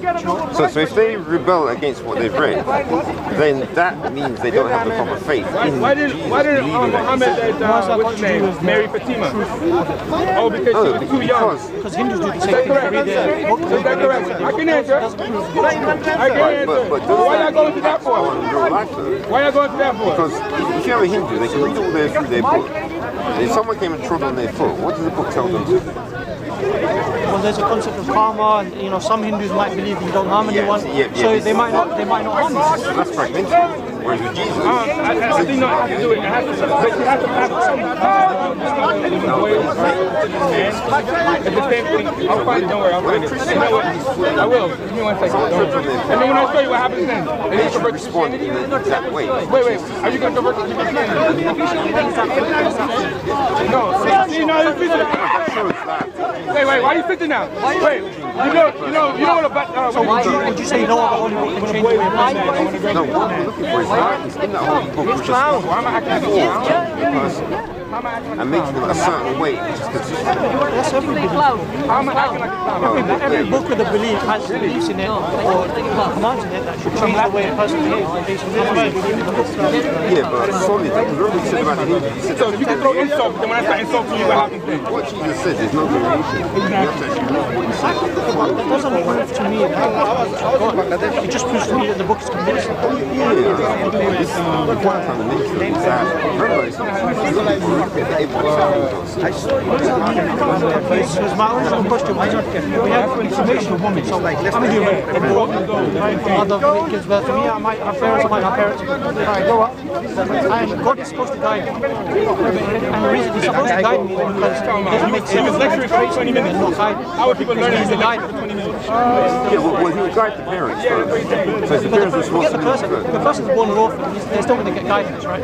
The information's going to come to them one way or another. And if it doesn't, then there will be a different test. Exactly. Yeah, exactly. So we believe, if, for example, right. there are people in the world who are not going to get the message. Either Christianity or Islam. Really? So what happens to them? Then we believe that when they come back, that's why Muhammad married a 6-year-old. prophet, and they have to decide who they follow. But here's a good thing about the Bible. We have a solution for that. Because there's the prophet, there's a prophet Job, but it happens to another prophet as well. But he's a prophet, he doesn't count. I'm talking about if the message of God doesn't reach them. no, but here's the thing. Job wasn't related to the children of Israel. He was just lived in the Bible. When you actually read the book, he actually says at the end that when God comes to him and speaks to him, he said it's the first time that he's actually I mean for a person, because this is a person who's received something from God. And the people who receive something from someone. No, that's my point. No, what it is about God.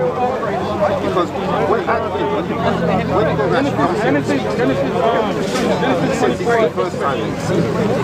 And then he actually Job actually said that I've heard about him.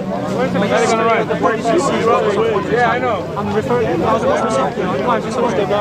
was more specifically referring to humans who are born and they die and they receive nothing from God. I know, but my point is that up until you saw God, you haven't seen or heard about this. So you knew that. Hey, yo, when we got the scripture for you, you're going to convert to Christianity. There was a God. So you knew about that God. How did you know? No, but this is my. I thought it doesn't explain. From what I see, One of them. this is the point I'm trying to make. Is that he was trying to. It just made sense to me. It made sense to me that there would be two people. Yeah, and then he was And then he saw God. No, but the point is, I think the reason why he ended up seeing God is because he was seeking it. Is it possible that someone who lives in a remote location, somewhere where they can never meet a Christian, they can never meet a Muslim, they can never hear the Bible and the Quran, and they're still seeking God, and they die without having seen either of those things? No, if they're seeking God sincerely, then God can come to them out of joy. But people don't receive divine inspiration. No, but it's possible. Are there people today who have lived and died and not God? Yeah, but I don't know. But the point I'm saying they are. I'm saying it's possible. No, but what I'm saying is that because what you're saying is if the message of Christianity doesn't reach someone and they're looking for God, then they'll find something that will come to them. That's what you're saying. How will it come to them? He doesn't reveal himself to people. No, in Job he came as a woman. He's a prophet. No, he wasn't a prophet. That's what Job. At the beginning, he only became a prophet once God came to him. Before God ever stopped him. So at that point, he became a prophet. The reason I'm saying he's a prophet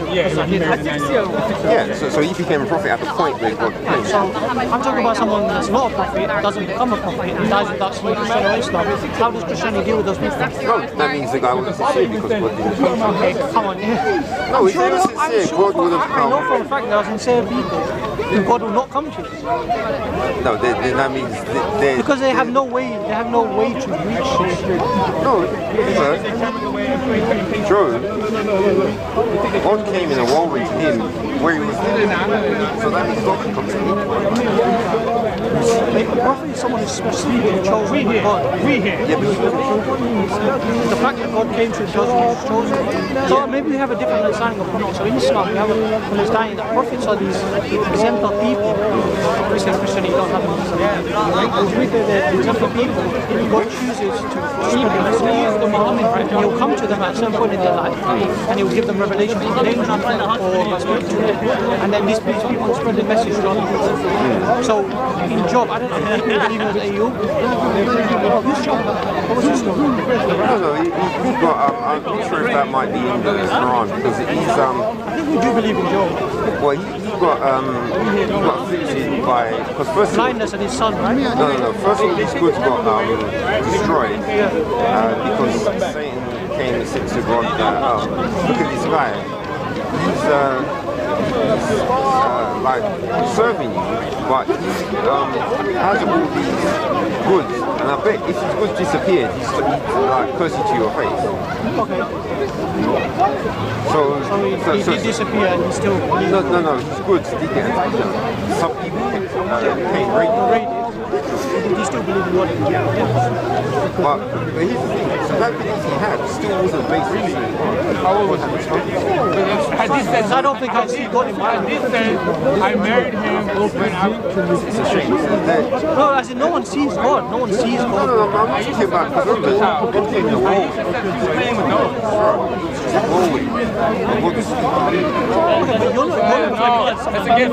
In your entire life in God, you're never going to see a voice. You're not going to see an angel. Right? You're not going to get that. But that's not what God I'm doesn't looking do that. Because otherwise you have to do it for everyone. It wouldn't be fair. And also it means that you will no longer have to pay.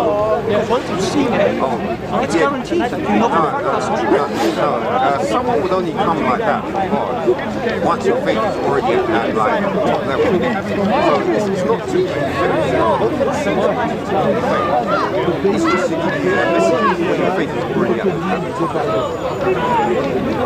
I would say that someone could have the most absolute faith in God and never receive a sign.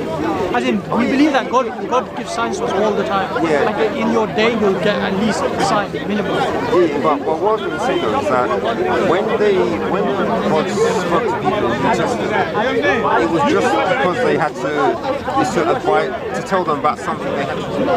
That was Go back to how we know it's from God. Because, okay, I'll give you, because maybe you're misunderstanding.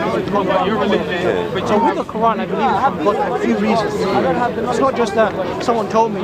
So when you look at the Quran, also when I when I watch debates and things like that, the more I watch the debates, the more I learn about Christianity and Islam, the more I become convinced that I'm actually on the truth. So I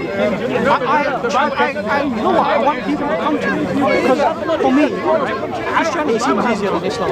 It seems easier. If I say that Jesus died for my sins, and then I just stop myself from doing major sins, then I'm guaranteed heaven. What do I need to do to be a good Christian? Remember I said to you about reading all of what Jesus said? What's the bare minimum that a person has to do? They should have no hatred in their heart. No, the bare minimum is you got to read all of what Jesus said. That's bare minimum. So someone who doesn't read all of what he's said, he's died, they go to hell? No, not necessarily, but... So I'm talking about the person who does the least and goes to heaven. What have they done? Well, see, I think that's where you've got kind of a problem, because when I'm reading the Bible, the idea of doing least, it's... I don't want to do least, I just want to do more than the guy who did the least. Because that's the easiest way. I want the easiest way. Look, me and you want the easiest way to get to heaven. We both want to go to heaven. Do you want to go? I don't want the easiest way. You want to go to heaven? No, but I don't want the easiest way. Yeah, I want to take the easiest path, the path of least resistance, the one that takes the least effort. I don't. Why would you put more hardship on yourself? No, because of training. See, the problem with doing the least... I want to just get to heaven. I don't care how I get it. I want to get there. Yeah, but then you want to train. I don't care about training. I just want to get to heaven. Sorry. I don't want to go to hell and burn and suffer. I want to go to this place where there's bliss. No, but and I don't care how. I want to know what the minimum requirement. That's why I live my life.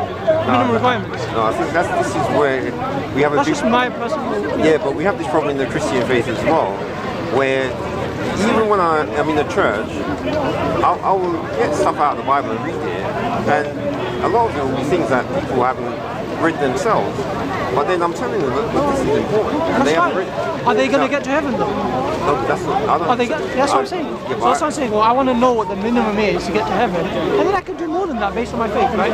I'm obviously not going to do things. I'm going to do a bit more. I'm going to ask for things. I'm going to, you know. All right. So this is my opinion. So remember, you can't say that this is what God said, because you haven't come and told me what it is. It doesn't say anyone. We have an idea of the minimum. So as long as you testify that there's one God, and you testify that it is messenger for us, which is essential, because if you reject the message, you essentially reject it. Yeah. So you agree with me. So you just have those minimums, and then you do the 5 prayers. Do your prayers on time, right? That goes character for yourself. Why can I read it? Really? This is your minimum right. You wake up in the morning, pray. Lunchtime you pray, and then when sun goes down, pray, and then you start. So you do those 5 prayers. Once in a lifetime, if you have the means, you go to Hajj. Those are 2 of the 5 prayers. The third one's to give charity. And there's a minimum charity you have to give 2.5%. If you have the income, there's a certain you can go into. Yeah. At some point. It's very easy. It's just 2.5%. I've given it. You know, it's not a lot. Like if you own £1,000, it's £25. It's nothing. You know, but it's your minimum requirement. That's 3. 4 is you fast in Ramadan for a month. So and done to in the morning till night. You just don't eat or drink anything. And you restrict yourself from looking at things which are not good. Like for example, one of the food, you don't look at that. You see women naked. Look at that. Yeah, exactly. But this is when you're hungry, right? No one knows you're doing this.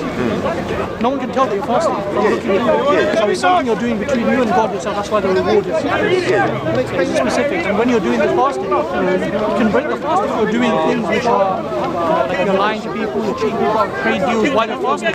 You invalidate your fast. Because we believe God told us to. So that's the 4th one. And the 5th one is so the first one is the testimony of faith. Shahada, Salah, Saum, Shahada is testimony, Salah is praying, Saum is fasting, and Zakah is giving charity, and Hajj is Hajj. So that's the minimum. And if you sin, right, and you repent for the sin, you forgive it. And if you sin, you don't repent, and you believe it's okay. But actually, to be fair, if you believe that sin's okay, even though God's told you it's not okay, that kind of invalidates your faith because you believe that what God said is wrong. So if you do the sin and you don't repent, then you'll have to answer for it. Right? And this is where the concept of, for example, if someone is extremely sinful in their life, they sell alcohol, if you don't believe alcohol is halal income, so someone owned a pub and they were like, I know it's a sin, but I'm going to do it anyway. They sold loads of alcohol and then you cheated people out, you did things that weren't good, like lying, backbiting, stealing, and he doesn't repent, then he'll go to hell for a period to burn that sin away, and then he'll go to heaven because he's done the minimum before. Right. So in Christianity, have you got an idea of the minimum? Because from what I understood, and this is where the debate comes. From what I understood, if you testify Jesus is your Saviour, and then you faith without works is dead, right? You said, the Bible says so. You can't just say it and expect to be saved. You have to also be sincere with it, and not just be a hateful person and things like this. As long as it's sincere, then you go to heaven. It's right. There are wrong rights in the Bible related to salvation, but this one, which is quite direct, and this is Galatians 5:19. It says, "Now the works of the flesh are manifest, which are these: adultery, fornication, uncleanness, lasciviousness, idolatry, witchcraft,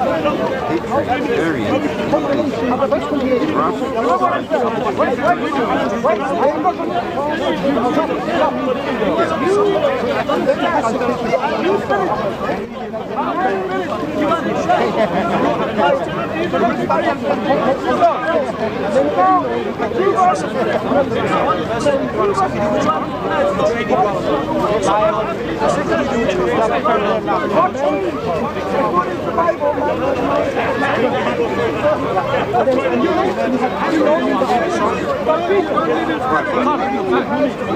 injury, wrath,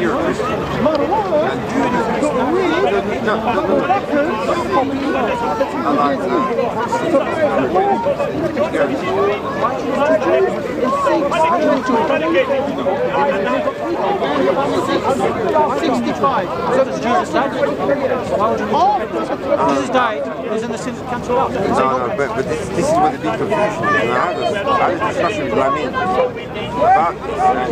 What's your personal opinion? Because for me, it seems like a contradiction. So you don't clear out the contradiction. So you say that Jesus died for sin. Let's say I do adultery and I don't repent. Jesus died for sin. Does it cancel out adultery, or do I have to repent? And if I have to repent, why did Jesus die?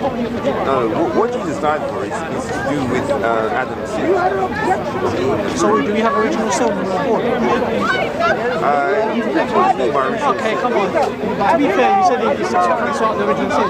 So is it one or two? No, this is where it gets like, I suppose you could say confusion, because you have to actually read the Bible to work this out. Do you know the answer? Well, I can give you the answer, but I can give you the answer, but you might not get it. You might. Right, the answer is simply that why did you Adam, he committed sin, and that caused us to fall from, be in this fallen condition. So we believe, before you finish, we believe that Adam sinned, and then God inspired him with words of repentance. So he repented, he was forgiven, but because of the sin, he got out of heaven. The rest of mankind on earth to do their thing. So it's half forgiven. Well, he did the sin. Someone who sinned and someone who didn't sin is not the same. So because he sinned, yes, he was forgiven, and he was also bearing the consequence of it. So for example, the consequence of someone, say a person lives their life and they don't sin, and say a person lives their life, sins and repents, they're not going to get the same heaven. The person who sinned first is going to get lower heaven because it's fair. He did this in the first place with the other. Why would then the person who did no sin will say, well, I could have done that same thing. Why do I get the sin? You sin or the sin? Oh, yeah, but remember what you said before about consequences. That's the consequence of that. They left. So as soon as they ate the fruit, they saw the nakedness, right? And then they were like, oh, and now they were no longer in God's will. Well, it's not even that. What it is, their bodies were in a state where they couldn't be in God's presence. Yeah, they couldn't be in God's presence. So, because you can't be in heaven with sin. No, because you can't be in God's presence when you're imperfect. You have to be perfect to be in His presence. So it's more to do with Jesus dying is as a payment for Adam. Yeah, but the condition that we're in. So all of us ended up in that condition because of what Adam did. Still in that condition? No, physically our bodies are, but because of so why are we still in that condition? No. You see, when he died, it's so that our souls can now go into the new body. See, without his death, that wouldn't be possible because there wasn't a payment. So there has to be a payment. So you don't need a payment. Yeah, but this is related to this body, though. That's the thing. But, okay, so my question would be, why do I have that condition and I didn't do it? No, like I said, Yeah, but I didn't do it. yeah, but If I'm on the street and I see someone stealing jewelry from a store, he's doing it. I shouldn't affect me. yeah, no, but that's Even if it was my father, it shouldn't affect me. Well, you find that it will affect you more if it's your father. Okay, look, let's say me and my father has walked in with my dad's a cheater, he's a scammer, and he scams someone out of some money. Does it affect me? Yeah, but the consequences will affect you in some way. No, because if he ends up in jail now, no, but if you're a child, no, because you're a child, it's going to have a negative effect on your growing up. You grow up without that, that's going to have a negative impact on how you see the world. But that's not negative, it's could have happened if he died.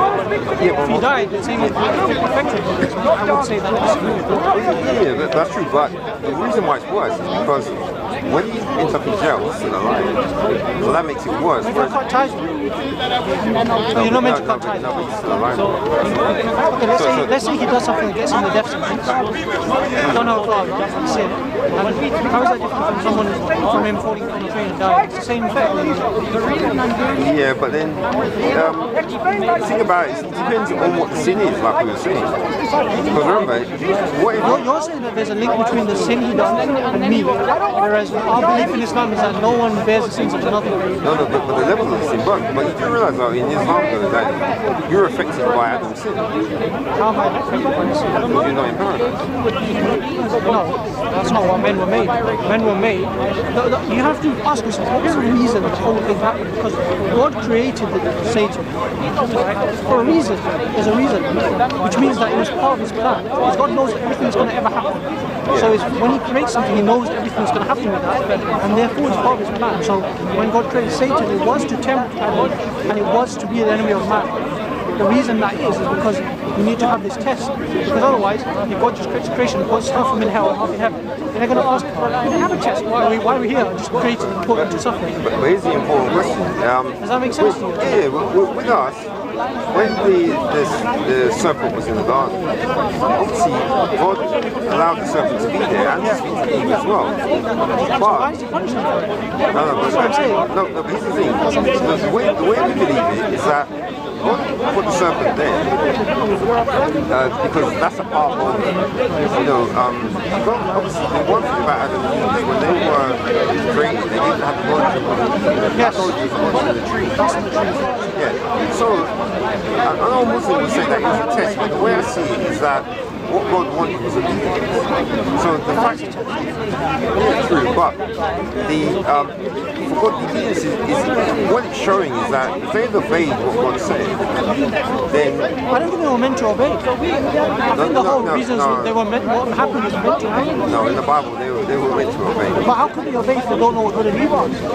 Because if you never know what evil is, and someone offers you evil, you'll take it. Because you don't know the difference. No, but you missed something. Remember? You're not responsible for that. No, but remember, every day God came to them in the garden.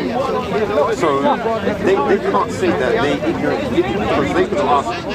So we don't have the details. Yeah, but I don't. Yeah, no, but with us we know that. So we know that they could. They had free will. You said they had free will. But I don't know. I'll have to look into that. I don't know if they had free will. No. They would have free will. Yeah, with us. But to be fair, if they had chose, they had free will. Yeah, but the thing about it is that with us is that as far as we're concerned, they made the choice and they also did it in defiance of God because God came every day into the garden. So if we do believe that they were told not to. It wasn't like it was something they had to do. We do believe also that they were told not to go to that tree. And they still went to that tree. So they disobeyed. They had disobedience. Yeah, but what I'm trying to add, what we get from the Bible, is that God was there every day. So they were actually, it was a form of rebellion because they could have spoken. So if they had questions about the tree, they could have asked God, but the fact they didn't means that there was some rebellion in it. changed and I think like that's a bit of a stretch. That's your interpretation. No, he's my interpretation. I would say we leave interpretation out. That's what it is. Because when you add interpretation, then you're kind of disintegrating. I don't like to make sure. But you realise that when it comes to your tattoo scholars, I can disagree with it. I can disagree with it. But you know what the Prophet said? When it comes to tafsir, I don't have to take that as right. You understand what I'm saying? It's just a man said it. For me, it's subjective. And I haven't studied the sciences of tafsir, so I don't know the exact rulings. But I'm pretty sure I can agree with it. I can disagree or agree based on my understanding. Tafsir, for me, not are you going to say these people have studied it from studied it and they come to the conclusion that this no one is sin. So they don't do this from ignorance. They don't do it as like they do it from based on the premise isn't our culture, this, that, whatever. So with tafsir, I have to agree with what they say. I do have to acknowledge that the reason they come up with these the culture thing because they had more knowledge. So if I did the same, if I did my own studies and I got in the same position that they did, I'm sure I could make my own tafsir as well. But I'd have to get to that stage if I studied it. So that's why I'm saying interpretation. When you just have a layman's interpretation, if you go to somewhere like myself, in America, it's not really something you should just set 21 goals on your religious. When you were 18, I'm sure you had a girlfriend or something, yeah? When you were 21, maybe you had a girlfriend who's 19. Because you said it was a rebellion against him because but who's right? How do you know who's right? Every day. It doesn't literally say in the Bible he came to him every day, so it's rebellion. Yeah, but all I'm doing is put myself in there. That's why the avoid doing restricted words. You have to be honest. As far as I'm aware, I don't think he committed sin. I think the aim is for us. As far as I'm aware. See what they did and then think of what we do in their position. I think that's really good. That's why I've been saying they were an example for us and you learn something from it. Yeah, sure. But I would say imposing a true statement of what I yeah, but it's one which you can... You're open to do it, that's your opinion. Yeah. Make sure that you don't... But the thing is, what one is trying to say is that because what we're trying to talk about is why Jesus had to die. Yeah, that's what it's confusing. Just to understand, do you think that this sin was him being with Aisha? So basically, he did this to us. Yeah, but not our flesh body. Do you believe that this sin is because I disagree that I believe that when we die, our flesh bodies up when we go to heaven. These aren't the bodies we have anything. Right? It's our soul. The soul's the main thing. Yeah, but what's for one reading, because like I say, in the Bible it doesn't spread it out precisely, but it gives you information about it. I want to go and look into it. It's not about that. Or there are multiple reasons why you believe it. No, I can give you an exact reason according to what's written. Basically, in the Old Testament, in the Old Testament, God actually says, because you know how with Moses, he instituted the sacrificial system, where when people did sins, they had to come and bring, the animal, or even if they can't afford one, they could bring like flour and things like that. But the important thing is that when they did something, they had to bring something as an atonement. What's the point you're making right now? No, that instigated that system where people, if they did sins, they had to bring like an animal to be sacrificed. Right. So what the statement that God made in like Leviticus 17 is that without the shedding of blood, there is no atonement. So does that mean in general, when you repent for a sin, he's from that repentance? He's telling the prophet to tell. Because that's what I understand from it. No, but remember, Jesus dying. Was that the last sacrifice that was needed? Well, but I don't even need it to be. He said, "Say, oh prophet." I feel like when I said that, you automatically click to when someone made that argument. Because I have heard this argument. Someone says, Jesus will forgive all sins. I've heard of it. Where is it saying that? But in terms of, to be just clear for the reason why Jesus died, you said... He said, no, it's not about oh prophet. It's like he said, say, oh prophet. Adam took us souls. So when you have is shedding of blood. You just said you were saying like people like the society and stuff like that, but essentially indicating like forget about other people's understandings. So no, that's not what I'm talking about. What I'm saying is you're saying that this guy, whatever, separately has common sense, so on and so on. So I'm saying my understanding of the verse is very clear. It doesn't say, oh, Muhammad just said that. There's a detailed breakdown of why. You just said that blood had to be shed. Exactly. So that's why when it comes to so right now we're discussing in detail. And the thing is, I'm doubting that the house exists in the first place. So the reason I'm doubting it is because so when we talk about material design, the reason that's why they make a sensation. How do you know it's not from man? You can project the position of the Bible. The reason why I said about the 4th century is that I believe, and this is where the faith part comes in, is that God has a way of giving us information about himself to us. So we just have to find this is what comes as a part of the person. No one comes to teach you. You have to do that yourself. So we believe that when someone's born, they won't believe that society will change. Like as in, they won't grow up thinking there's no God.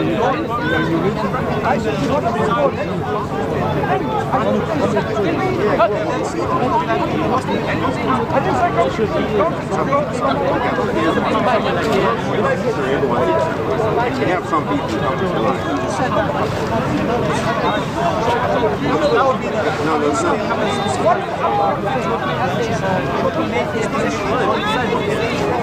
not. It's something that I just don't understand. Human nature to go around and shouting. And then there was no, but I'm just saying that shouting is. I'm saying you agree with this one preaching. You do believe that some of us believe that. I just think it's pointless. I don't think anyone's listening and going, oh, man, I'm going to become a Christian. For example,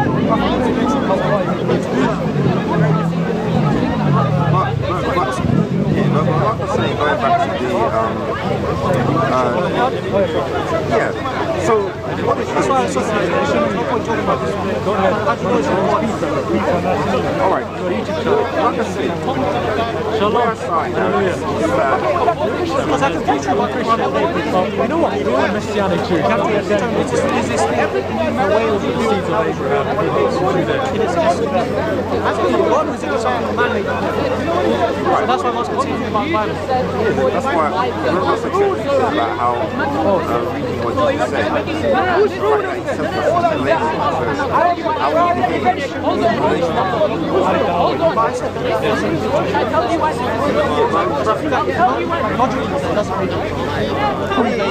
Yeah, no, that's just one aspect. Would you agree with me that if a book has beliefs and beliefs or commands in there have some sort of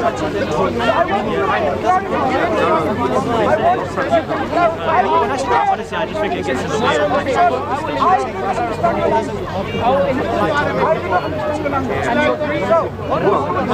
it doesn't work in this world. This is considering my understanding of that. It's like free from major sins or not minor unique shortcomings. Like for example, that's one thing the person gets. I realize that. That's one aspect. But then the other aspect, yeah, exactly. What it means by that is that they essentially, as far as I'm aware, they don't commit being, you know what I'm saying?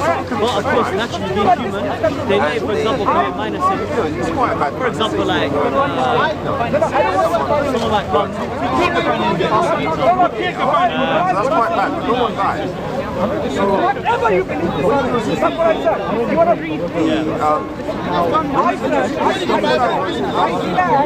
whether you believe build up, know, and remember, you believe in living in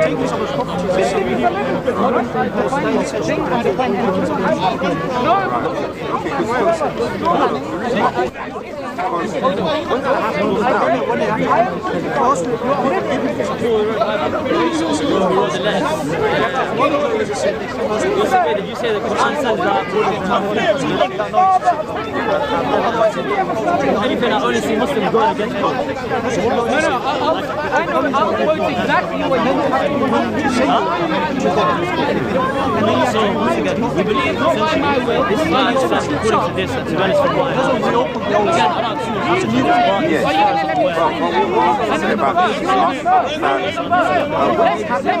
meaning, for example, they don't go around committing murder, they don't steal, they don't commit fornication outside of marriage, obviously other crimes as opposed to actually, so they're free from those major sins in the sense that they do not commit them essentially. But when it comes to minor shortcomings, because we are human, and because prophets we don't believe are divine in any sense, so they're still human, they still commit minor sins. So on the day of judgment, we do believe that there will be recompense for that. So for example, so once again, the laws of the Quran, obviously they came slowly one at a time. They weren't revealed for this and the whole book. The whole idea is that, for example, when some of the prophets of Islam, they're not expected to all of a sudden, no drinking, no smoking, pray 5 times a day, fast all of Ramadan. It's impossible. You can't go from not doing these things to all of a sudden one day doing that. The same way when someone is addicted to drugs or whatnot, they have to slowly come with. You don't just wake up one day and say, I'm taking this shit. So the Quran came up like this, so that the people could slowly essentially come to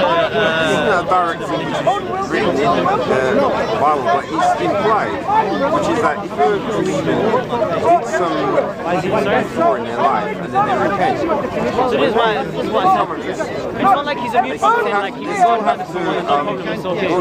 But the idea is that he actually just doesn't commit major sins. So there's actually again, this I don't actually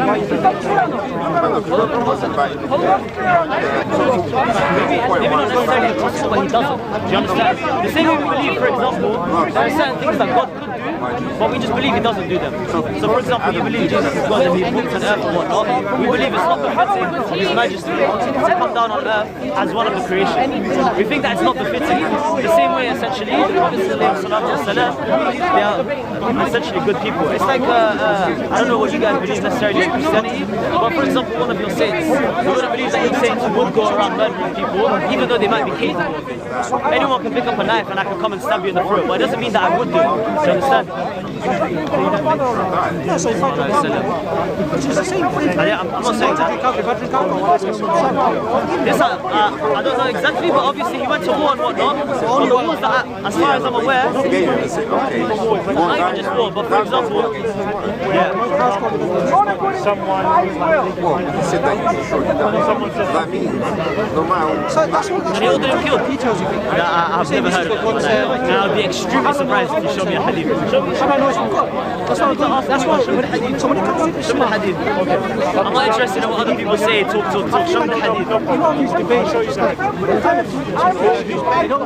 One thing at a time. Show me the hadith.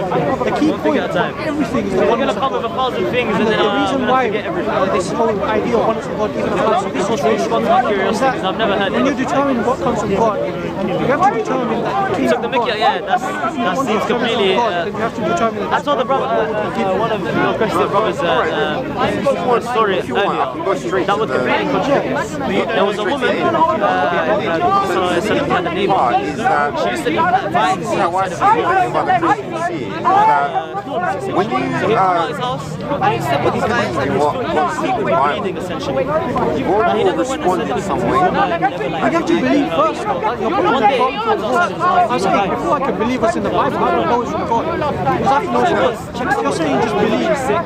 He takes her to church, what I'm saying, to her. Why he did? I used to torture you basically. This is our prophet. Obviously, people would come and do certain things to persecute him, and he would be kind lying to them, or they're going to say this is from God because of these things. So someone coming and just mocking him compared to someone leaving vines outside of his house, thorns, his feet would be bleeding every day. They're incomparable.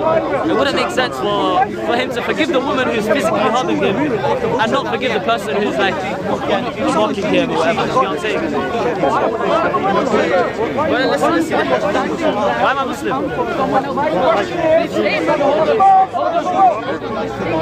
So I'll be honest with you, I was born as a Muslim, but I had a phase of my life, fairly recently actually, within like the last few years changed a lot. I kind of like, and I think a lot of Muslims go through this when they're born Muslims.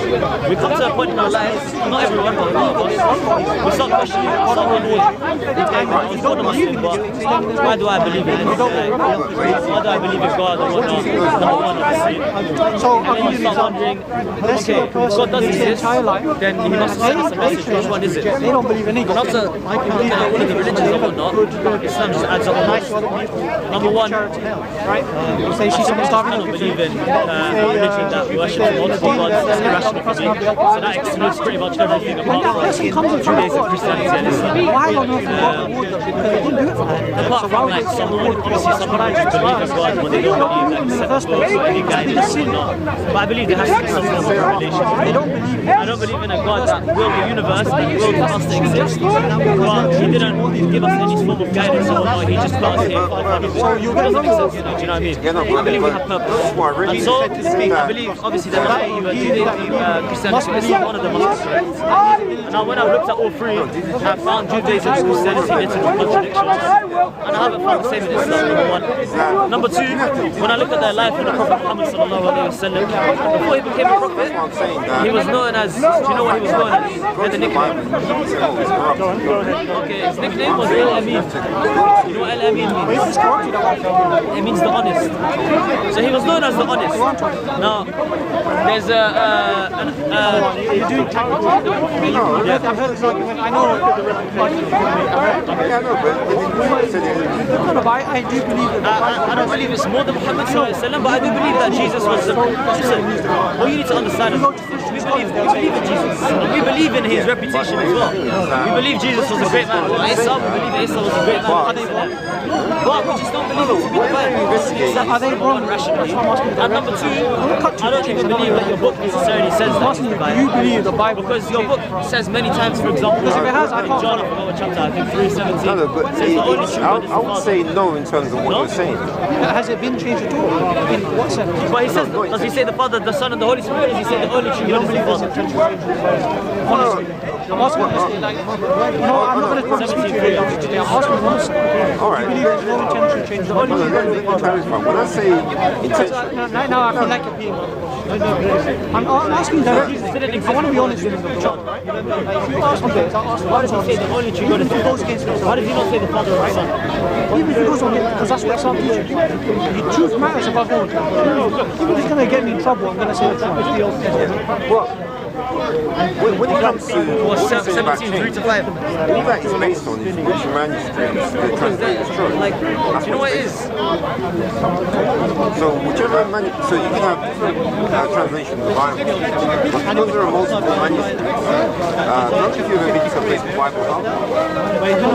Yeah, because it's interesting about Bible Hub is that it actually, you can go to every verse in the Bible and you can actually look up the Greek says in different manuscripts, and you can see somewhere the Greek is different. So the thing about it is that you can make the statement as the Bible being changed, but the problem is that we have lots of manuscripts. That's what has actually happened. So when it comes to when whoever puts together their Bible, it's just down to which manuscripts they chose. Okay, I brought you glory on earth by finishing the work you gave me to do, and now Father glorify me in your presence with the glory I had with you before the world began. Yeah, but think about that statement. What more is this telling me? He still said the only true God is the Father. So what would you rather? No, it's not information before the world began. Okay, so you're saying it's not preserved verbatim, which we know it has. Well, are you saying it's not? No, but that's a historical thing because even when you look at would you say it's preserved put that to the side, or not even put that to the side. I would just say this is a contradiction. Because how can you say the only true God is the Father? What does that mean? me. The man himself. It was a man walking If I say the only Anas here in Speaker's Corner is me, does that mean that there's another Anas? Or does it mean it's just me? My name is Anas, by the way. If I say the only Anas is me, okay, if I say the only Moroccan here is me, I'm Moroccan. If I say the only Moroccan here is me, can there be two Moroccans here?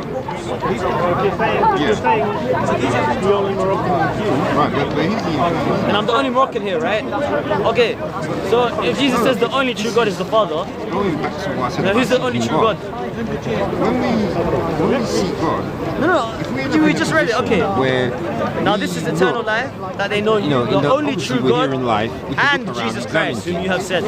So if we go to different writings, and then of course we see that you've got the Christians, you've got their Bible. When a prophet comes with a message, you investigate. They say obviously I come bearing the message of God, and the people are following the message of God through the messenger, right?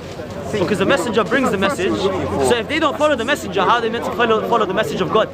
It's like, imagine I'm a king and I send you a messenger and you say, listen, I agree with your king, but I don't agree with you. But the messenger is the one who brought the message from me. It doesn't make sense, right? You have to believe the messenger to believe the king, right? So that's what he's saying. He's saying, and Jesus Christ. The first thing let's be honest, okay, so I believe in God, right? So then you don't have to look. Are you going to talk about this? Are you going to talk about something? Okay, alright. Yes. Okay. You know that in obviously you have your criteria saying that it has to be divine. It has to give proof that it's divine. Yes, that's if it's just a book that, for example, Joseph Smith, and then you can study and be like, okay, this is not. So that's where you have your first problem.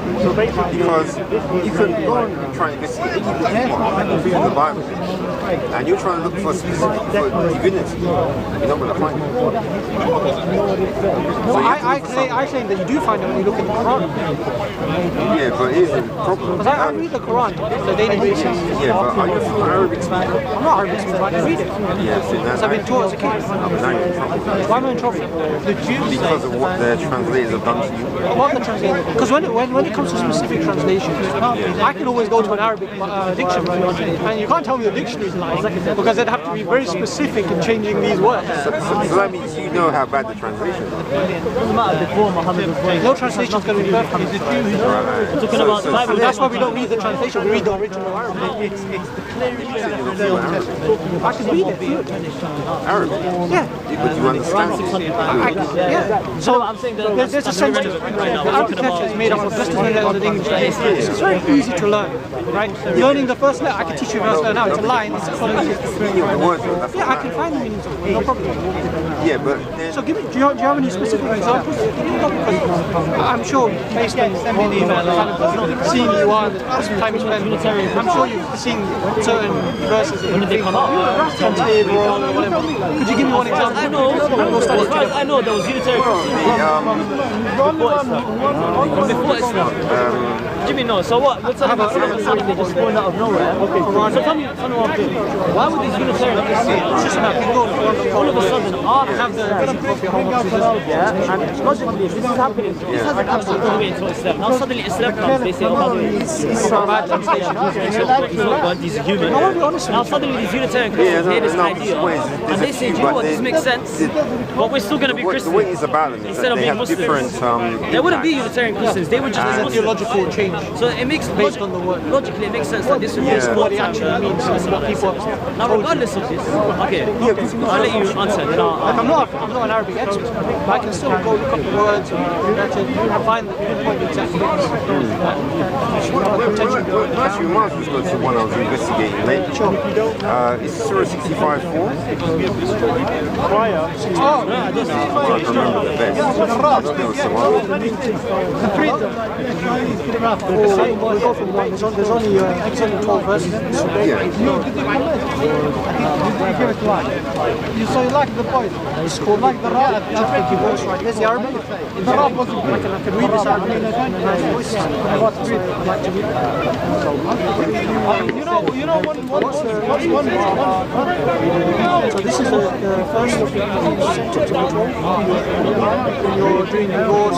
The Holy Spirit says to make people accurately fair God, because you can fair in God. Someone wrong. Some of the houses, some of the woman who's living with you. Don't just kick around. Okay. Before Islam, people believe that Jesus was not God. The Bible, none of the Bible's writers believe Jesus was God. The Gospels show that Jesus had limitations and was not all powerful. Essentially, the point that every Muslim says. Paul's writings clearly indicate that he believed Jesus was not God. It's just a summary. It's just a summary of but this is talking about. Do you know why this logically? Why this is actually a source of information? Because bro. AI will tell you what the language is rationally saying. So obviously, look, I expect what I see a lot of Christians from our conversation be like, and interestingly enough here, when it comes to Islam, they'll say this can't be a metaphor, this has to be literal. When it comes to religion, and when it comes to your scripture, I'm just talking about when Christians come to talk about the Quran, I'm not saying you, but I see them talking about, look, the Quran says this and that, blah blah blah blah blah blah.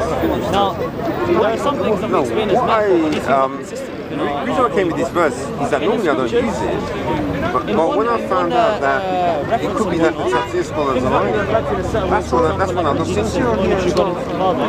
But then in other verses, you take this literally, it means that Jesus was God. Even though you can't do that, because this is telling you that if you look at it literally, and this is what an AI is a literal machine. Do you understand what I'm saying? Okay. So it's not taking emotions and metaphors into account. Do you get what I'm saying? Let's go. Be a little bit careful. I'll tell you what, because like, I know a lot of people. Look at that Arabic. And so the history would be, if you read down, in the early period, the one's not literally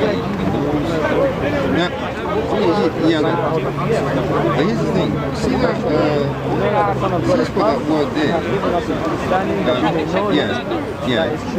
No, that's alright, so what is what's your point here? No, I haven't, but what's your point? What's your point here? But here's the interesting thing is that saying that Jesus is God. well actually there's an Arabic speaker over there. When does it say that? Do you know the word hamil? You can go to a dictionary. What does the word hamil mean in Arabic? Yeah. Hamil is pregnancy. Okay, so what's the issue? But that's not hamil. So the way you have to understand disregard pregnancy. So it's called a root. Is it hadith or is it ayah? What is it? Once again, we know that the son of God Hamil, it means blood, pregnancy. It depends on what sentence, you know. It depends. Hamil, load, any load, you know. Because they carry women, because they carry. What he's saying is this word is not mad, it's like coming without blood. So it's a misunderstanding. You know that the son of God is not. Is it hadith? What is it? Where is it? Hadith? Which verse? Ulati al-ahmal, pregnant woman. Yeah, pregnant woman. So I would say that is actually that's the son. Right, but no, so that doesn't have any direct You know, that's the root word. The root word. Even that separation shows us that this here was talking about the Father. Yeah, because non-Arabic speakers. Because when you read it, the verse starts off, we know that the Son of God is to come and have given us an understanding. It's a really bad example in English. If you took out all the content, then it says that we may know Him. That if someone didn't know English, starts off talking about Jesus. No, but here's what the problem is though, is that you got that root with no vowels. But when someone speaks an Arabic word, it always has the vowels in it. Also to the Father. Yeah, because they know what the context is. So, for example, in French, right, when you have a certain word, you're going to conjugate it in a different way. In Arabic, they don't do that. They do it a different way, and I'll show you the Instagram.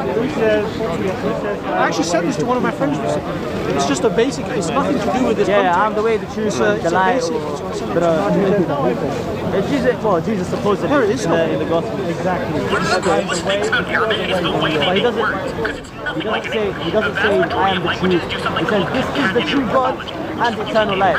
Attack on pre-existing suffixes to change the meaning. These affixes can be reliably applied to when you have the word, I know that Jesus says the only true God is the Father. Right now, unchangeable. You take the word and you stick bits on we're talking about John. We have to know the context so I'm of saying John. Arabic stuff is Now, different. John Those are root words. Fuse is a root word. The only true God is the Father. So when he's talking about the true God, we know that John is talking about the Father. Arabic doesn't have as well when he says the true God, he's talking about the Father. It doesn't. Do you understand? Vowel is a letter that has a sound to it. Yeah, but what, specific to English. Yeah, but when this person speaks Arabic, the vowels are in the speech. Those are the marks which make noise. So if you have a letter la, it's like an L. You can say la, lu, or li. So those are the words, the sounds you're talking about, right? Yeah, but the point is that when Arabic people speak, they don't speak root words. The vowels are there while they're having speech. They're not vowels though, that's what I'm saying. They're not vowels at all. Yeah, but it's a part of the speech, that's what I'm saying. It's the way you pronounce it. Yeah. So you're not going to speak root words. That's not how Arabic. So let me finish the. This is very funny. So, for example, unbreakable always means unable to be right. So, for example, unbreakable, when you add the un and able, right, it adds a meaning to the word break. If you have the word break, and you add unable to the word break, it suddenly means something that can't be broken. You understand that? So that's how the English does it.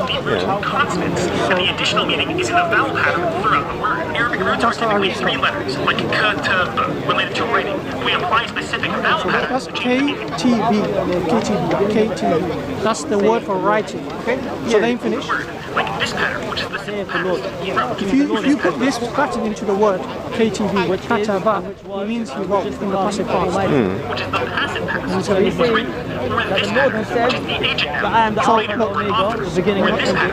Which is the way which is to come. When he talks about the Lord, so for example, simple past is done by the word. That's exactly what I'm saying. I'm reading exactly what I'm saying. So hamala means she was pregnant. Passive past means my hair is going all over my face. So you do the same thing to that. It'd be humila. Humila would mean she was pregnant. She was pregnant. It's a bad example. So this one is kati. Without controversy, So it would be hamila. What would mean the pregnant one? But you notice how you're adding the ha at the beginning of the time. Scene of angels. That's another Yeah, but this is what the alif. You know, too close or too far. Yeah, On the other side. It's just a sense of doing it for a while, yeah? How long have you been here? Speaker's corner. Obviously, when you have these words, you can't do one-to-one translation because they have the... Okay. 2010. No way, you look young. How old are you? No, what? Now, come on. How old are you? Come on, tell me. Really? Wow, hey, you're doing good, bro. You're doing good. Respect, man. MashaAllah, MashaAllah. Alright, without controversy, great is the mystery of And that's all taken from, for example, the word darasa, which you use for lots of different words. The same thing as hammer.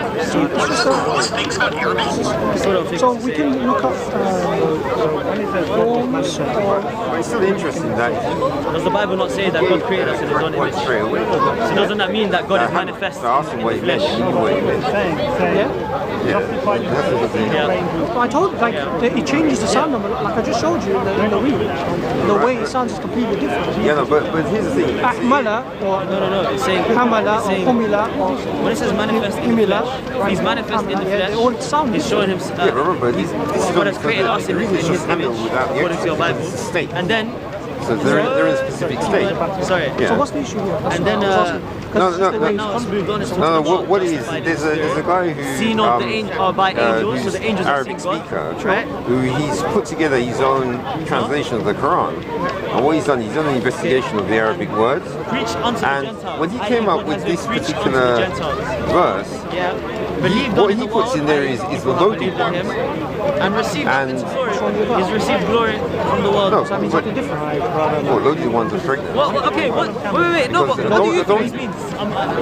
What do you I'm telling you my honest understanding. Wait, He said it I've himself. never seen this It verse in means my to life. have a load. So when I read this, I'm And telling in you the common use, it's used for someone who has a so load. you know this isn't some rehearsed, like, oh, I've seen this, I've thought about how can I get around this. This is my direct understanding straight So away. is it talking about load? No, but the point is that it's not the specific word hamil. So what was the original quote? No, that. Remember what I was saying to you about the... Oh, you're saying they're using a different word for the same meaning. No, what it is, the original word... So you're saying when he's pregnant, they want to use the word pregnant, they use hamil, and it's not hamil, so it's not pregnant. Yeah, so the original, what I'm saying is that what Allah originally said in Arabic... Let me tell you something. Even if the... Okay, yeah, well. The letters are right there, huh? The letters are right there. No, but not for the actual word itself. That's the root, but you don't say the root, do you? No. No one says the roots. When you're saying the word book, you don't say BK. Yeah, so, right? that's the actual word with the actual marks on it, the vowels. I get what you're saying. No, you see that means pregnant. That's the root. So Yes. that's the word. Someone today, there's Christians who What's wrong? So that's not hamil. Quran has been changed. The Quran has been changed. Hamil is just one form of the word. Yeah, Go look at it. but It's not referring to the form of the word. It's referring to a very specific When I hear context. things like, pregnant. yeah, but here's the point: is that when Allah's speaking, I go to that you've got to verse make and sure I'm you like, get the I want to proper see for myself. understanding. Do you understand? So any Arabic speaker don't understand what I watch the videos. Yeah, so he keeps hammering. That's how I find my way here. Because I watch videos of people debating online and this, that. But when I watch these videos, I'm not sitting there and saying, You're misunderstanding. You're saying Hamza's that Allah's used the wrong word. this and that. Is that what you're saying? No, I'm saying Allah I'm not uses this listening word and saying, and the translators have must be true. mistranslated. But What should it be translated? listen, no. But let me tell you something though. But when I watch these videos, and I hear, oh, this is that, who said this, who said this, John said this, When I hear these things, I'm not sitting there and saying, oh, Hamza said it, so it Okay, I'll must give be you an true. example. Ali said it, so it must be true. Hijab said it, so it must be true. I'm going and I'm doing my research. So when I hear these things, okay, let me go look at the Bible verse myself. When I hear things about the Quran, likewise, let me go look at the verse myself. You shouldn't. I am right. That's what you're saying. I am right book. I am right book. Doesn't make sense, does it? We're talking about a word. This is in a sentence. It's not a word by itself. Let me tell you something. It's in the middle of a sentence. So when you have something in the middle of a sentence, it needs to be the correct way. Right? So that's why we say right in, you take the right today, for example, right now, the in, which means you're doing something into the sentence. Doesn't mean So here, it's not just saying the word pregnant by itself. It's not saying believing what's in the scriptures. the woman pregnant moves. It's saying the woman who's pregnant is moving. Yeah, but it's interesting. So you've heard of Yusuf Ali, translator of the Quran. Is that one of the famous ones? And most of the translations, they would use the word, they would try and say pregnant or with child. He instead says, for those who carry, and he brackets it like in there. So he knows what Arabic is supposed to mean. No, but I've told you already the word hamala means to have a load. Unitarian Christians, like the church of unity. The church of unity. Have a load means yes, the church of unity. How else does a human have a load? Yeah, but it says the church of Unitarianism didn't begin until 1500. I'll give you that. But it said that people believed in a single God without Jesus and the Holy Spirit and this that. Even before Muslims. So you have to understand. Now this is clear because the Holy Spirit was not even a thing. The way they're conjugated. It was not even a thing until you're making a claim that until the Council of Nicaea. And that the Arabic person if the Holy will see it Spirit as wasn't even in the Trinity carried. before that, then it's easily. We don't care about translation. Honestly, translation to me is was not mentioned as part of the Trinity or whatnot until 1480. That's not true. Okay, show me that. Show me another council where they accepted it before that. No, but we don't read the Quran to necessarily understand what every word means. You can't do that to learn what it means. But you learn Arabic to do that. No, but you learn Arabic to do that. So you don't read the Quran to learn what it means? Of course you do. You use the translation when you're not an Arabic speaker. But the aim is to learn Arabic. I'll tell you, no problem. Every Muslim should be striving to learn Arabic. Because when we do our prayers, for example, the first surah of the Quran is what we use in the beginning of every rakat. You know rakat, so when we do this, that's the beginning of the rakat. Once we come up, that's the next rakat. As soon as that rakat starts, we'll say, Alhamdulillahi Rabbil Alameen, all praise to be to God, the Lord of the worlds. Right? So I know what that means. Just the one, let us know. Allah means God. If you look in the Christian Bible, it says Allah. Alright, so what about the next one? Ar-Rahman Ar-Rahim, the most gracious, most merciful. And even here, the translation could be different because the words Ar-Rahman Ar-Rahim, they don't have an exact mapping to English. I think you want to search. Because it depends. Some people start with the... What I want to say now is... Bismillah is good. I skipped that. Because that's the beginning. I kind of skipped that because we say that at the beginning of every surah. So if I want to say Surah 112, I say Bismillah ar-Rahman ar-Rahim. It just means in the name of Allah. Anything the Bible says. That's what it means. When I think and some people do say it's part of the surah, but I skipped it because it's just a common thing to say. Right, so, but you know what you say, you said it's in the name of Allah. It's not just Muslims. But it's in the name of Allah. That's what the Arabic says. Bismillah. Do you want me to show you what it looks like? You just said it. You don't have to show That's how you pronounce it. It's the same thing as Allah. You just pronounce it. The letters are all one. No, the letters are different. No, the letters are the exact same. The word Allah is in there. The letters aren't the exact same. No, I'll show you. Because you're making a claim that's not true. I don't like that. What I'm saying is just an explanation. See this word? Do you recognize it? Yeah, that's Allah. Yeah, so this is Bismillah ar-Rahman ar-Rahim. Right, but then where's the... That's Bismillah. Right there. Yeah. B-S-M-A-L-L-H. Right, but then... I appreciate that you can't read Arabic. Yeah, no, but It's there. It's there. Yeah, but The claim's wrong. If you're correcting. I feel like you're making a claim that you heard from someone else who still can't ignore it, which is fine. I understand. You don't know Arabic. You don't know how to use Arabic. So, but the fact remains that the words are there. Just because we use a different way of saying it doesn't mean it's like this.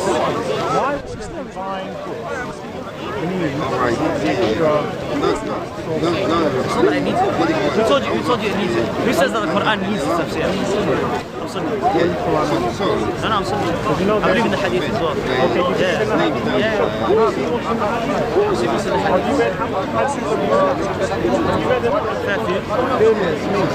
I can show you how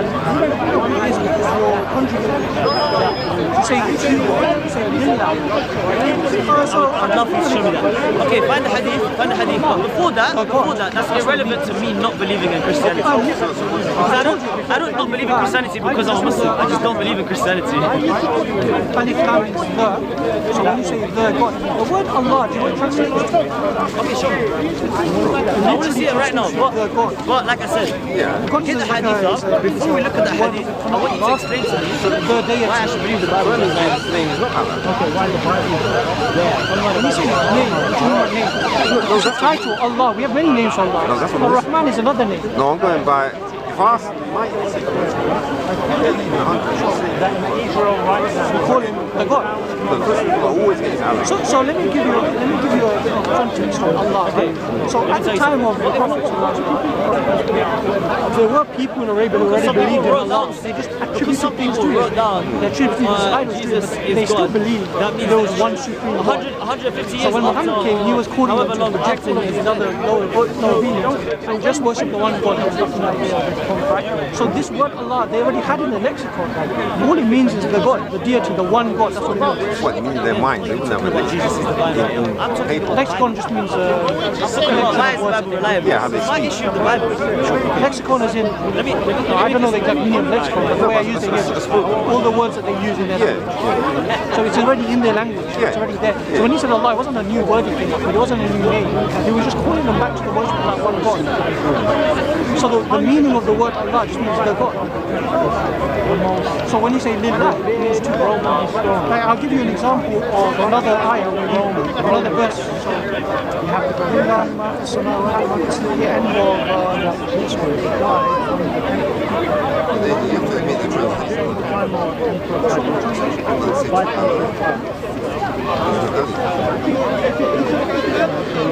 So like I said, Lillah means to God.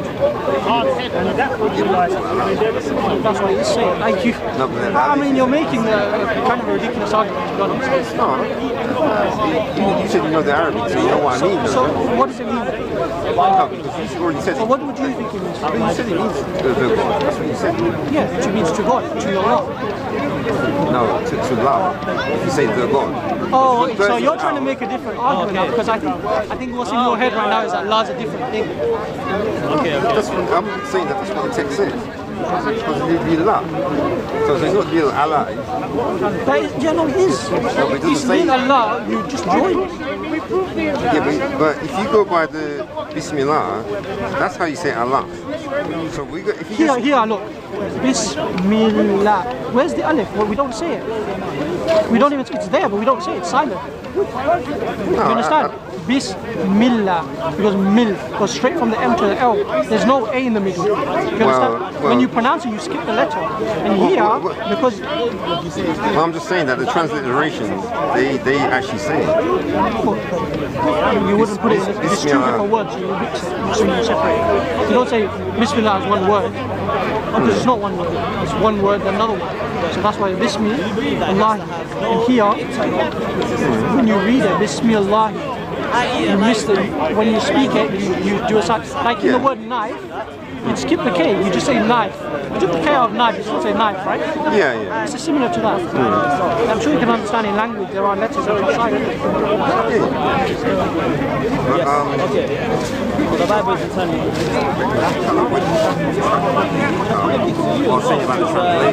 When we talk about how you believe that in the Bible it states that Jesus is God, but then in John 17:3 it says the only true God is the Father. How can you explain that?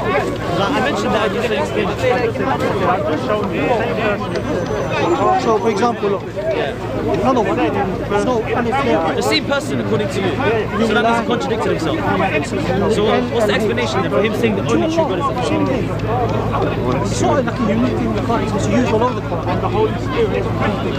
It doesn't mean true Allah. Jesus not saying the only true God is me. If you're being honest and you're trying to understand that this is how the language is used, then you'll understand that this is what it means. You're not just making some definition up because you're not an Arabic speaker. When you've got to understand that using the word. Oh yeah, you saying that doesn't have the alif? Oh yeah, but it's got other places in other Bibles. That's the telling of God. Yeah. You just said that's like that. I said John. Okay, yeah, show me in John. You're going to show me where he says that he is God. Okay. But this is... Don't worry. I don't think you are. I just think you think the same about me now. I'm being honest here, you know what I mean? I'm saying N is the lower noise. N and then you go straight to the which translation do you want? This is another one of mine. So when you have the word this is a commonly used no man will say something about he that came down from heaven, even the Son of Man. No, I'm not saying something different. I'm saying that. I've heard from someone that is saying Allah is like a pagan god that was in Arabia. I've heard of when you actually face the truth, the facts, right? These lies just fall down, to be honest. No, but remember, the truth is the Arabic. Yeah, you can see that. So when I explain it to a non-Arabic speaker, it just falls down. It's a lie. It's not true. Yeah, but then it's almost like what you're explaining is that Arabic is the language. It's not clear to me. It's like Chinese is not clear to me. Yeah, but it has to be something that can be learned. Yeah, so that means you can't have random things like... It's not random. It's just simple conjugation that everyone does in every language. Yeah, so that's like what... just like if someone learned English and you had to explain to them how knife is pronounced, they'd be like, is that not knife? You're like, no, this is not what we do in this. We leave it sound. But the important thing is the K is there. But with this, what I'm showing is the letters themselves. Okay, so with naive, the word naive, if you read it as simply as just naive, there's no noise there, it's not there, but we use it because it's taken from a different language actually, it's taken from French. Yeah. They have different letters in French, where in English, we just put different we just type the as AI, and pronounce it as a French word. Right, but anyway, I think the reason why we ended up on this tangent is because we were talking about identifying, so he's saying that you're saying about different manuscripts and then they have slightly different manuscripts, and I asked you if there's a better word maybe it's one like this, and then you said what I'm saying is that the Bible's are trying to say that he's a human essentially. Trying to show that he's a human. But we only have one Quran, so they say the half Samaria, so spare me from this nonsense. It makes sense to me. But that's so what it sounds like is that your belief, a lot of your belief is based on what you... Logic. That's how you're saying. It's based on logic, not faith. No, it's based on things you like about Islam. No, I dislike faith about Islam. I dislike that I can't sin. I like sin. I don't like sin. But you basically okay to have to rely on the manuscript, sorry, the translation. I don't use the translation. I read the Quran. I use the translation to know what it means, but I don't use the translation. Whereas with the Bible, you guys are using the translation because the Bible wasn't in English. It wasn't even in Hebrew. It was before that. So when there's translation, and then there's also time. No, it's people speaking Greek. So it's not the original what it was written. So when it comes to meaning, you'll agree with me that you change from one language to another. Just like with the hamala, right? It means to carry a load. That's a lot of meaning for one set of letters. When you take it to English, you choose a definition, accuracy. And now you translate it to a different language. You're going to lose that completely. No, to choose the word to use, you read the vowels. And then you choose that word that the vowels mean. So the word hamala has connotations in Arabic. So when you have words in Arabic, you have these letters, and letters have many connotations. So for hamala, it connotes the carrying. So if you said it to an Arabic speaker, these letters, they'll tell you it means the carrying of a load. Now when you switch it to pregnancy in a different language, and now if you were to change that word pregnancy to a different language, you'd have completely lost the carrying a load part, because that's a generalization of the word. Because it could mean a donkey carrying a load, right? Yeah. But we understand it as pregnancy. So when it goes from pregnancy to another language, that original bit is gone. Now it's chosen to do with a pregnant woman. Yeah, different languages. So that's the way they operate. When you change languages in the Bible, it's changed language more than one time. No, but so how do you know it's still got the same meaning like the original context? No, because at the time of the apostles, there were loads of people speaking Greek anyway, and writing Greek. You didn't know Greek. How do you know that? That's what I've heard. Who told you that? From people I trust, online videos, things like that. But I mean, if you want to go in heaven, and I'm happy to concede that it's spoke Greek. If me and the Father are one, Alright, so that means he has been in that period in Judea where he was, what was the language used for trading? No man have a son. I know it wasn't Greek. Even the Son of Man. Or maybe people. So what was it? Maybe people used to. That's not something to Jesus never. This in itself seems like Okay, but you're confident in that, but here's the problem. The reason I'm confident is because I've never heard a Christian claim that Jesus spoke. This is the first I'm hearing it. break it down with me. Okay, the apostles speak. No man has a similar approach. No one's better. No one has I don't think we have any information on that. No. I think you agree with this. I want to see something from the Bible. Breaking it down. So, Why should I trust it? Yeah, well, Why should I trust it? why should I trust the Quran translation? Don't trust the Quran. Learn the Quran in its original language. Yeah, but then you think that word means pregnant. You don't have to trust the translators. You just have to trust your intellect to the point where you can look the word up for yourself and understand the original context and understand the way I can work. And because I've had years to do this, when it comes to this word, it's very easy to say that this is what it means, this is how it's going to be used, this is why it sounds different in Muslim than the word. But for you, as a non-Islander, obviously you haven't got that kind of background. Yeah, that's what I wanted to. When you look at the word, it's different. They're translating it wrong. Yeah, because all lovely computers put all your lexicon onto the internet. Yeah, but I'm saying if you went home and you had been studying on a holistic way how Arabic words are formed, you would understand it. No, just go to a lexicon. Okay. Lexicon does the job. You're trusting that. What? Well, I can't trust a lexicon. You can trust a lexicon, except to an extent, because no lexicon, no computer is going to give you the exact meaning of it, because there's always context. No, the computer stored the lexicon. The computer isn't processing it. He stored the lexicon that's given to it by Arabic. So, for example, Google Translate, except for Jesus, would you say that's 100% reliable if I'm trying to translate a French restaurant name? I'm going to tell you for a fact, if I took a picture and put it to Google, it's going to make mistakes. Yeah, of course. That's what I'm saying, you can't be trusted because you need context You need a human to tell you. But I don't know if you know that.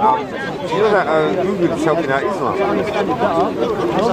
No, because I did a bit of an experiment on one of my videos. This is confirmation bias. No, they're saying that it's confirming what the Muslims say, therefore it's helping Muslims. No, you can do this experiment yourself. I can explain what to do. What you do is go to Google Translate, get the Arabic from Quran verse, that you know the Arabic is wrong. Paste it into Google Translate. How do you know it's wrong? Who's told you it's wrong? No, I'm going to explain to you how to know it's wrong. What you do is you get the Quran verse, the Arabic. By the way, the Quran's not in the Arabic we use today. It's in Quranic Arabic. It's not the current. But for example, I'll give you an example. The English we speak today is not the English that was used here 100 years ago. They use it slightly different language. No, 300.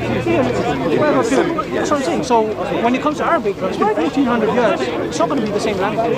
So when you translate, it might make mistakes because it's its own language. The Quranic Arabic is a different language from the Arabic that we use today in Arabia. Yeah, but what I was going to say is, what you do is get the Arabic. So if you get the Arabic, you can find the Quran verse where you know the translators have either intentionally or unintentionally changed the translation. Hence the Arabic. And then when you look on the other side, I don't want to generalize. Is it a classical Arabic translation? He's coming! Your Allah is coming! That's the real question, because you have to be honest here. To be honest, I don't think you want. No, I'm explaining. The look on your face tells me otherwise. No, the reason I'm smiling. The reason I'm smiling is because of what people does. So it takes the Arabic in, and then when you look at the English on the side, it'll come up as the exact translation. So what you do is you think, okay, so Google's on the side of the Muslims, now I'm going to explore you. And what you have to do is remove the Arabic letters, and as you remove the Arabic letters, it will change the translation because now it can't recognize it as a Quran verse. I did that a couple of times. Yeah, but then you have to, so coming from an engineering background, I understand exactly what it's doing. Because when you paste the Quran verse, it's doing a comparison. When he's finding the comparison match, it's putting it from a translation of the local translation of the Quran. So it's not translating it word by word.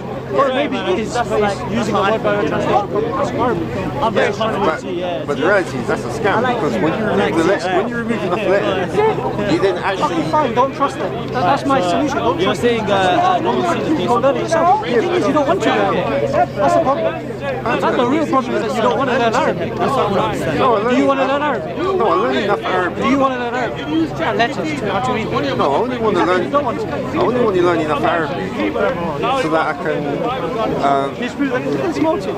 Yeah, look how dishonest this motive is. Come on. No, this is dishonest. I was honest. I said to disprove the Quran. No, your motive should not be to disprove the Quran. Your motive should be to ascertain whether the Quran is true or false. That's what should be your motive. Because the one's a biased objective and the other one is a non-biased objective. No, but there's a problem though. Because it shows dishonesty. No, what the problem is that because do you deny that shows dishonesty? Do you deny that shows dishonesty? You're only doing one thing to try and disprove it, rather than trying to objectively find out what it means. But that's what Dom was saying. I won't say I agree with what he says. I just human. I kind of understand that. We have a word for it. We call it iman. Islam is perfect. Essentially, you can say it's consciousness of God. But then, that's the best way I could explain it. I don't really speak Arabic. You don't trust the translation. How we understand it. That's what I said to you. But then, you know that most, the vast majority of Muslims, they follow Islam with the translation. Well, that's their fault. Like I said, that's not my problem. I'm not going to blindly follow a translation. Well, it's good that you know what's coming next, my next sentence, right? I won't say that, because I'm not trying to insult. I told not to insult, right? Have I been insulting in this conversation towards you? Well, no, not really. But then I don't blindly follow the Bible translation. No, I'm just saying that I don't. Because the thing is, the Bible you read is a translation, and the one before that is a translation. So technically, in a way, you are. No, but then I was going to first. You're not an Arabic scholar. Yeah, and obviously you just saying that he's in heaven, but he's not. No, I'm going to show you this verse. This is Acts 6:1. It says, in those days, when the number of the disciples multiplied, There was a murmuring of the Grecians against the Hebrews because their widows were neglected. Because in those days, you say I'm there, but I'm also here. That's a clear definition of God. God is everywhere. He could be there, he could be here, he could be all around us. But Jesus saying, I'm not there. No, when they were giving stuff out, they weren't giving them as much as the Hebrews. That doesn't quite logically make sense. What do you mean by the widow? You're saying that the women were... It's just so they weren't giving everything to the women. No, the Grecians were not getting as much as the Hebrews were getting. So the Grecian women were getting less just because of what? Just no, it doesn't say, but when I look up the Grecian, yeah, but it says the Hellenist or Greek-speaking Jew. So the Jews were speaking Greek in the time of the apostles. So it was a normal thing. So again, are you trusting the translators? You are trusting the translators when you read this. Taking that as fact. But that has been written by a translator. So it's probably a Christian. Yeah, but don't you think there are Greek-speaking Christians now? Yeah, so they now speak Greek.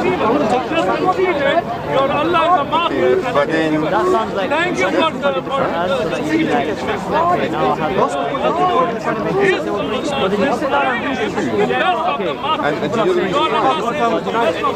you know the reason why? There were so many No, it's because of Alexander the Great when he invaded that area. What year was this? No, this is third. Long time. No, 4th century BC. Oh, before Jesus? Yeah, Alexander the Great was before Jesus? Yeah, long time. So 300 something. Yeah, 300 something years. So the Greeks had already invaded that area. And one thing that Greeks like to do is to teach people their language and culture. And so what happens? A lot of the Jews ended up being taught Greek when the Greeks were in power. Jesus was taught Greek. Well, here's the thing. He was a carpenter. You have learned it. Well, if you're going to be building someone's house, then you're going to have to go to someone's house, do some woodwork on it, and there's loads of people that speak Greek. What are you going to do? Honestly, I don't know a lot of this topic, so I can't say whether you attend the church or not. Yeah, because of the art. How can you get I've just never heard that he spoke Greek. Whenever I watch debates and things like this, they always go to the point of you don't know what Jesus spoke. Yeah, but the point I'm trying to make. Do you know what Jesus spoke? No, I'm not saying that. Do you know though? I'm asking you a very specific question. Do you personally know or have an idea of what he spoke? I was about to say, it doesn't say specifically. All I'm doing is explain the history. And the fact that this says that Greek-speaking people were there. So specifically, do you believe he spoke Greek and Aramaic? What do you believe? No, what I believe is that in order to be a carpenter, working for someone. What's the point to actually believe that? No, my belief is the inference. Is there anything wrong with that? Yeah. So my belief is the inference. You did speak Greek. No, what I believe is that I'm asking a very strict question. Did he speak Greek or not? No, what I'm saying is that he would have had to be a carpenter doing a trade. So yes. I can't say this. I'm asking you, do you believe or not? Because I don't believe it. No, I said believe. I can say I don't believe it. Believe isn't the same as yes. No, it's not the objective truth. I'm asking you whether you believe. I'm not saying the truth. I'm asking you whether you believe he spoke Greek. No, but I already told you that what I believe. You believe that he must have. Based on to do trade. So you do. No, you're putting words. I don't understand why you're not being No, because you're putting words in my mouth. No, you said you inferred that a carpenter must have been able to speak Greek, therefore he did speak Greek. Yeah, that's what I said. So you do currently believe that he might have spoken Greek? Might have, I'll be generous. Yeah, as part of trade, because he's a tradesman. I'll look into it. Yeah, so you won't find anywhere where it says what language he spoke. No, I'm trying to find to the best influence. Yeah. Knowledge to the best influence. Yeah. But no, it's best explanation, rather. Yeah. But no, the interesting thing is that you see how much I've investigate into things which are in the Bible. But when it comes to the Quran, how easy or hard is it for you to investigate things in the writings that are there? Well, these things that I'm bringing out, I've obviously read them. So obviously the Quran, we believe is from God, therefore it has things in there which only God would know, right? Yeah. And we believe it's free from contradiction or from error, external or internal error. So you'd have have to bring me with something like that. You don't want to say that. No, I do want to say that. It's a big claim. I know We'll be here all night though. it's a big claim I'm making that I believe is divine word of God, Yeah. and therefore it's free from mistakes. And therefore, if there are any mistakes you want to bring up, I'm sure I'd love to find a mistake in the Quran that I can't refute, because that would help me out. Yeah, but I was thinking of having dinner and all that. But maybe I could do a quick one since you asked. You could give me some, I can bullet point them, go look them up. And if I find, the thing is, I actually think that if you give me a good one, then it'll give me a doubt. And if you give me a really, really good one, and I find it, and it will just make my faith 100 times stronger. And that's not what you want. You don't want my faith to be stronger in Islam. Although I wouldn't understand how your faith would be stronger. Well, if it was a point that you believe is against Islam, Yeah. and I find it, and I'm like, subhanallah, praise be to God, this guy thinks I'm wrong, but I've actually found out I'm right. All right. It'll make me stronger. It's like the strongest points Christians have against me are false. What is there to stop me from believing something true? All right. Well, So I'm looking for that. I'm looking for that bowling ball that's going to knock down all my flipping things. That's what I'm looking for. Okay, well, I can start with the And I welcome it. All right, so we can start with the easy one. So when, you know when Moses saw the burning bush and then he went towards it, what were the first words that Allah said to him? I don't know these. I haven't memorized. You can find it. See which one you find. So this one has a search function. You search your translation. It doesn't always find what you're looking for. Oh, here's one. Where's the other one? Yeah, this is the only one. I think this is the one you're talking about.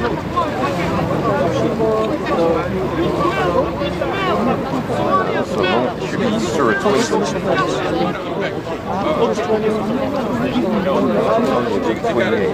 The words he was found was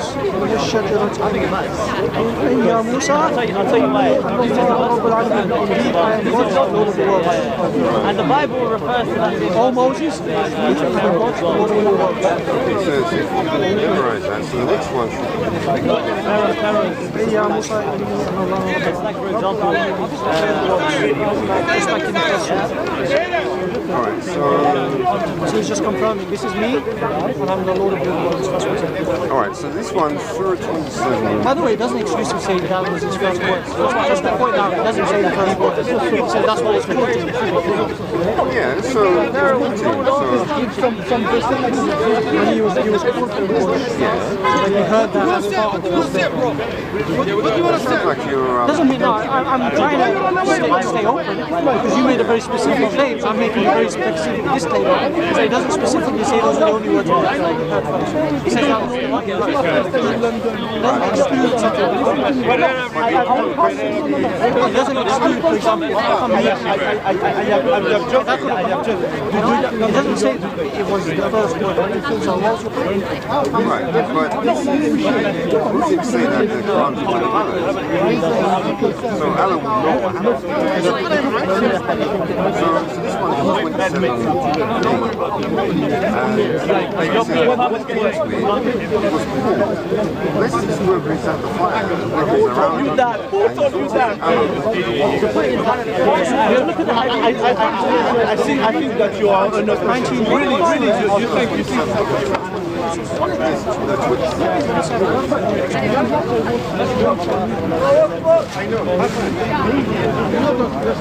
We're heading out. Yeah. Nice to meet you, brother. Which are debating about? I know we're leaving, but yeah, we're heading out. We're jumping around right now. That's good. That's good. That's good. I like the young looking having a good conversation. I'll let you continue. Another one after that. So maybe that's one. This one started at 1:30. Oh, you're supposed to do it? No, you can do it anytime till midnight. This one. So that one lasts about an hour. You have as soon as the sun goes down. You don't pray at sunset. You don't pray at sunset. You worship the sun at sunset. You wait a bit after sunset, a few minutes, and you'll pray from then until it gets dark. Properly dark. That would be when the sun completely sits on the horizon and it enters a state of the night. That's the last one. The one in the morning is the one right before sunrise. So about an hour before sunrise, you have a false dawn. When the sun comes up to the horizon, but it's not actually come over it. It's like a period of time where it's bright, the sun hasn't peaked over the horizon. Yeah. That's the first prayer. After it's come, while it's rising, you can't pray. It's actually not allowed. When you say while it's rising, you mean before it appears? As soon as have you ever seen the sunrise? I've seen the sunrise. So as soon as the little bit of light comes over the horizon, like the tip of the sun comes over, that's when you can't pray. Until it's fully risen. Oh, but so when you see the top of the circle, you can't pray. All right, okay. You have to wait till you see the full. Until it's gone up, because people worship when the sun comes up as well. Yeah. The sun worship, the fire worship. Yeah. That's the pagan thing. So we don't pray at the times of it. For example, also like celebrations, we don't celebrate the same celebrations that pagans do. For example, like we won't celebrate Christmas because we believe birthdays as well. Not birthdays, but we don't celebrate birthdays specifically. Yeah, I read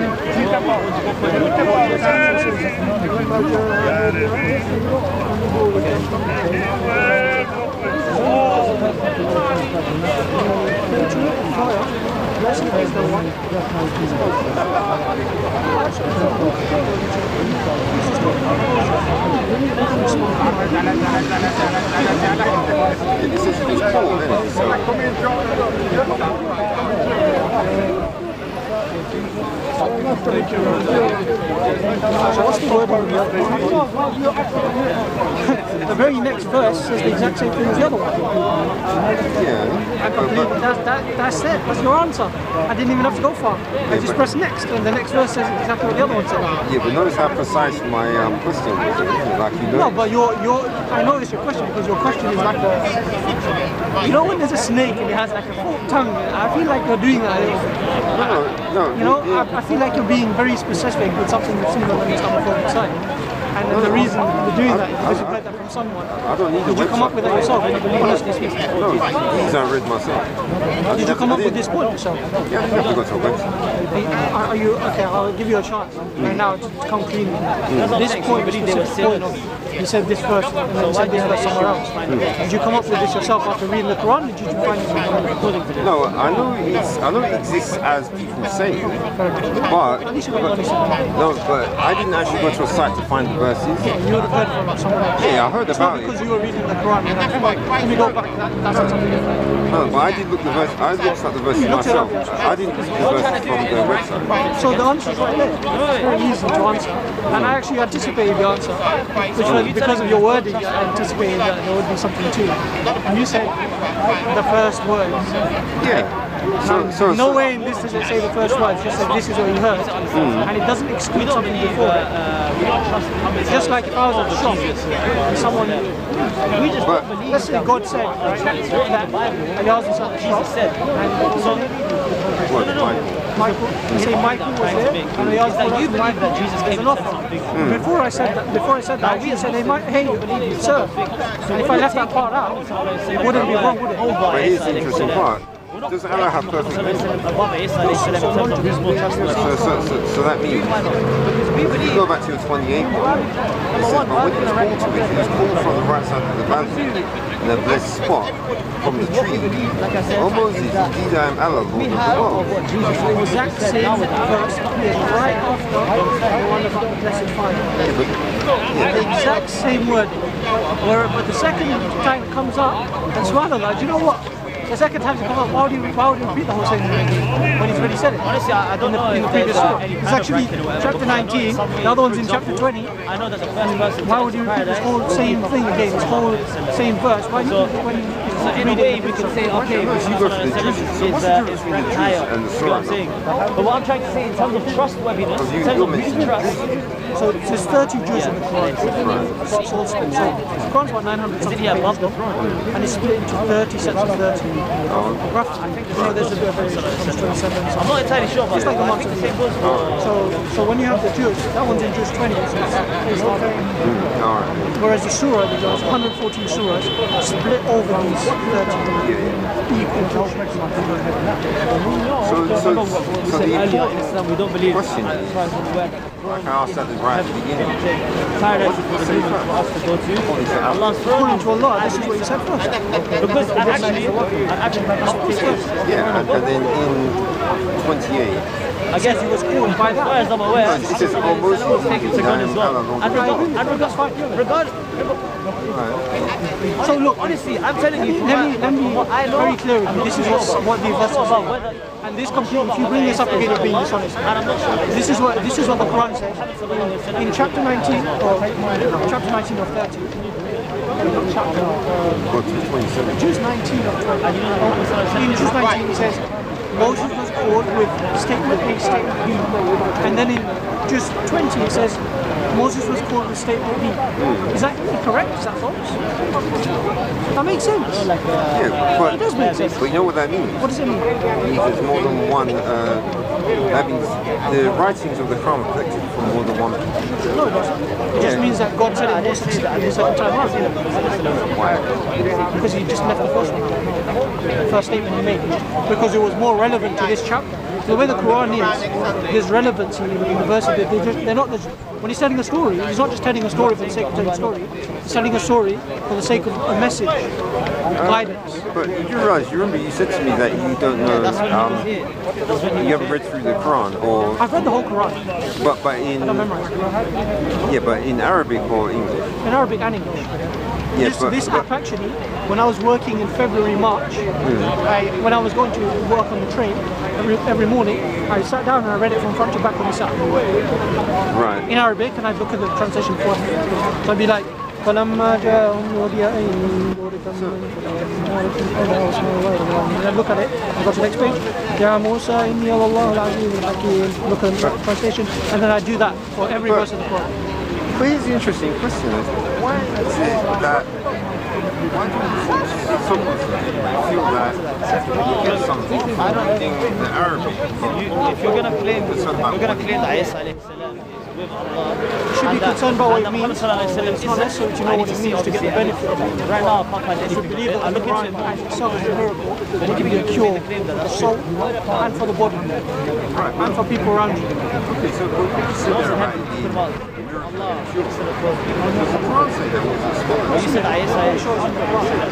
Actually, I don't know about that. I'll have to look into it. Scholars do say that, and there's hadith that do refer to, for example, there was a chief. What I mentioned to Peter earlier, he showed me even another tafsir that literally explains this, which is that cure, some kind of spiritual cleansing for this guy. And one of the companions went and he recited the first surah, Fatiha, Alhamdulillah, Rabbil Alameen, 7 verses. He said, how did you know to read this? And he said, yes, it's indeed a cure. So I read it already. Confirmed that in Allah remove my sins from me as thou hast removed my sins. So that's interesting that it's the reading it is the power rather than reading it with understanding. But you should read it with understanding. No, but but obviously you can't learn to understand it straight away. So when we're children, we learn the alphabet, these are the letters, right? We learn all of that in Amma, which is like a small. And then they'll teach you how to draw in 2 letters. What he's wearing, I don't know what he's wearing. And then they'll teach you how to make words and how to read the words together in a sentence. So at this point, they're not teaching you Arabic. They're teaching you the letters and how to pronounce it, how to read it. That he has. So when you grow up, then you can go look into the meaning. In terms of because the meanings for these are like, there's complex topics. When it comes to it in the church, the first thing that we always teach the children is actually saying as a white garment, what do you read? So that's what it is. It's about reading the. So we don't get them to recite the Bible just to recite the words. Asking God to purify. We actually want them to give their understanding of what it means. Even when they're small and don't really get it. You have some Sometimes some of them can. I agree with you. Yeah, But the thing is, in the Bible, there are passages which you wouldn't teach your children. Number one. Do you agree with me? Well, why do you trust the other prophets? But there's okay, so things if in there you live that in the aren't time of relevant Moses for alayhi children. salam, Or would you inappropriate for children trust to him read. because he Do you said, agree with me or disagree with me? according to your Bible? Well, Would you trust him? I would make that claim. I would say that there's things in there that you shouldn't Would you teach the trust Bible. him if you lived Even during if that you can time? understand English and how to read, you shouldn't particularly be showing those verses because they're a bit explicit or Like that's gory irrelevant right now. or What we're talking about. well, no, not really. But that's I don't think so. that's what you say. I'm Because asking what you say. I'm asking you to be honest with me. Right? And I'm asking you, do you know of any verses which you wouldn't teach your 4-year-old, for example? yeah, they wouldn't understand it. That's what I'm saying, they wouldn't understand. Right, it's not the meaning still Islam. It just wasn't No, they're teaching the meaning of those verses. That's the point. So with the Quran, the aim here is when we break up these children, we want them to read the Quran because they believe that it's a great blessing. I'm being intellectually honest. I'm just saying, because listen, I don't believe. How to read it, and then once they grow up, they can go look for themselves. Every person's journey is a lifelong journey. We don't believe that Christianity is a form of salvation. Throughout your life. So I'm not going to tell you something Christianity. You don't aim to finish. That's the form of salvation. Yeah, but It's a continuous learning journey. I still don't get why the Arabic part is important. If it's actually the word of God, right? Yeah. Then you have to believe in the oneness of God. That's what it is. You have to believe it's from God to understand the benefit. Otherwise, it's the same thing you guys see with the Bible. Like you have to have the Holy Spirit to understand the Bible. But then now we're back to the majority of Muslims are in the fire because they don't understand the Arabic and been Who said that? No, because they've been deceived by the translators. Who said that? Well, I think they've been deceived by translators. Who said that? No, yeah. Why they close it? I think they closed it because of the weather. Because of the weather. No, you know, stormy weather. Are you talking about what people believe was the religion of salvation? or something. What I believe was the true religion of salvation. Did you hear it last night? Yeah, I heard it this morning actually. But it's not as bad here as it is up north. Yeah. It's a lot worse. But I know that Christianity existed. you know, so with Christianity, that doesn't mean I believe that it's salvation. because like you said about the Arabic, of course, what you're saying. No, I'm glad you brought this point up. Now I know this point. What's that? It's explainable, the bush. No, it's explainable according to you. What was the way? I explained it I very clearly explained, and you should have been able to understand it. No, You need to understand. You should understand exactly what I'm saying. When I say someone said statement A, statement B, and then I say someone said statement B, it doesn't exclude that they said statement A doesn't mean the second version. It doesn't, it's not mutually exclusive, you understand? Yeah. So it is actually explainable. It's not something that I'm going to have to lie in bed at night and be like, oh no, my Quran has a contradiction, what am I going to do? Yeah, but the point is, Like Jesus, the only true God is the Father. You don't read the Quran for understanding. I do understand. I told you I read the whole Constitution. Yeah, but you said not with understanding. Of course with understanding. I read the translation. Oh, yeah. I read the whole Quran front to back. Yeah. In Arabic and English at the same time. Yeah, but you weren't, were you going for understanding of it? Why else would I read it without the translation? That's the reason I was doing it. The reason I was doing it is because I was like, oh my god, I'm 23 years old. I've been reading the Quran my whole life. I don't know what it means. I mean, I know that some, when you grow up, you learn the meaning to the one of true God has always been the way. you learn the meaning of the first surah. All praise be to God, Lord of the worlds, the most gracious, most merciful, the King of the Day of Judgment. You alone return to you, you alone will ask for help. The guide us to a straight path. The path of those you are pleased with, not the one you've been led astray. So that's what we recite in our prayers. I think that prayer a Christian can use. And there are a lot of Christians who use this prayer actually. I've seen it online, people read this. Actually, you said you had released from your explanation of those two verses. Of course. You want to go for the next one? Yeah. It's just Surah 20. And I'm having this confidence in me that anything you bring, because I have the truth, I'll knock it down. Like, I just believe that anything you bring me is not understand. That's why I'm not afraid of it. I really believe Islam is the truth, right? And I believe the moment I die, I'm gonna see what I've been expecting. And I worry for people in this park. That's why I come here. I worry for people, for example, for you, right? I want you to become Muslim. I want everyone here to be Muslim because I want them all to be saved. But then I'm drawing all the translators in the fire. That's your claim. I don't know where you come up with it. If you could give me a more specific breakdown of what you're saying. I asked you and you said, no, it's my own. That's why I dismissed it. Well, but anyways, well, I'd like to explore this because I don't want to dismiss what you're saying. I want to understand what you're saying about this. Abraham's whole tribe was pagans and whatnot. He went and broke all of the statues. Yes, but he went and broke all of the statues and whatnot. Was this when he received revelation from God, or did he just go break the statues because he knew innately that it was wrong? Yeah, because he knew innately that it was wrong.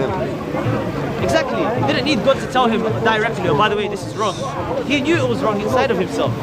The same way Muhammad sallallahu alaihi wasallam, he may have believed in God essentially, innately, but he just didn't have revelation from him. I want to actually. Do you want me to read it out loud? Yeah, I'm being honest with you, right? Okay. Just give me the trust that I've actually read it. It says when he approached it was called it's a secular country. It's a secular country. This is not a Christian country. What kind of Christian country allows fornication out in the open, endorses pornography and eating swine, consummation of blood? This isn't a Christian country. It's a slightly different version. So, back to the original question. Why should I? What did Allah say? Why don't I? I don't believe that, number one, that there's a lot of countries that actually... So my initial assumption that it was A and Number two, I was born here and I've lived here my whole life. So it's actually more like A and C. I have a British passport. B, A and C together.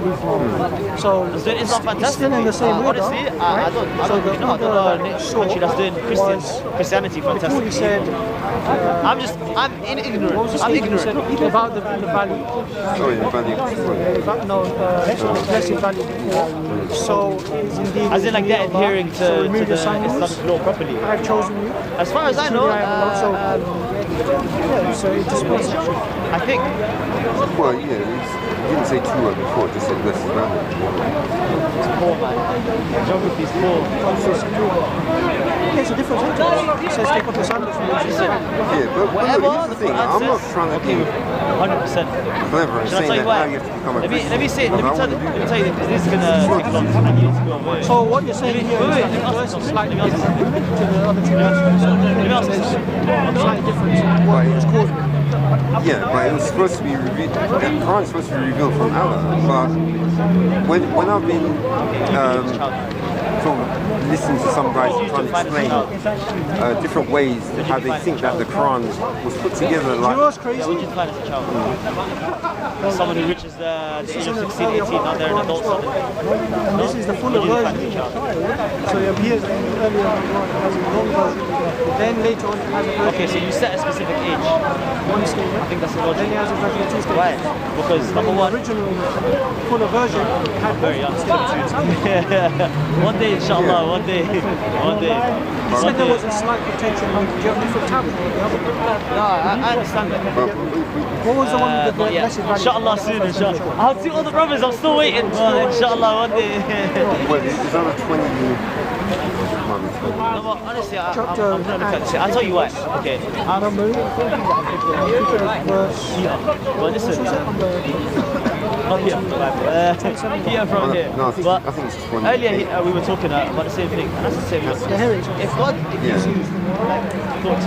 has told you the fire around here, yeah, this is the right way to do it. This is what's okay.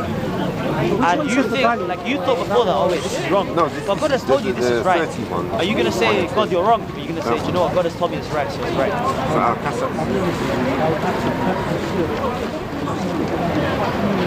Yeah, of course, but after you've done that and you realise this can't be anyone but God, would you then accept it? Even if morally you were brought up to believe, you were brought up to like being told this thing is wrong, yeah? But now you've been like, do you know what, God has told me this is right. Not he's told you, but you know, you understand it that God has essentially stated this is the stipulations for what's correct and what's not. Would you then believe in it, or would you say no, God is wrong, God made a mistake? Or would you say God made it only for that time or something? Without speech. It talks about value without speech. Okay. The other one talks about the value so wait. As in Allah mentions it, whereas this one does. Oh right, yeah. Oh right, yeah, he doesn't. That's why it actually does there's no sort of.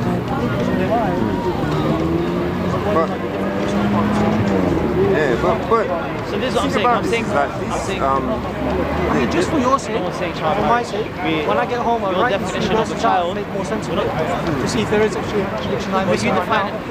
I don't know, but to be honest, whatever age they're at, what people are doing today, it's not necessarily this is what the religion teaches. Because you can look at the KKK and be like, Muslims are doing this and this. I'm not going to look at that and be like, this is what Christianity is. So just because a group of people, that's exactly my point.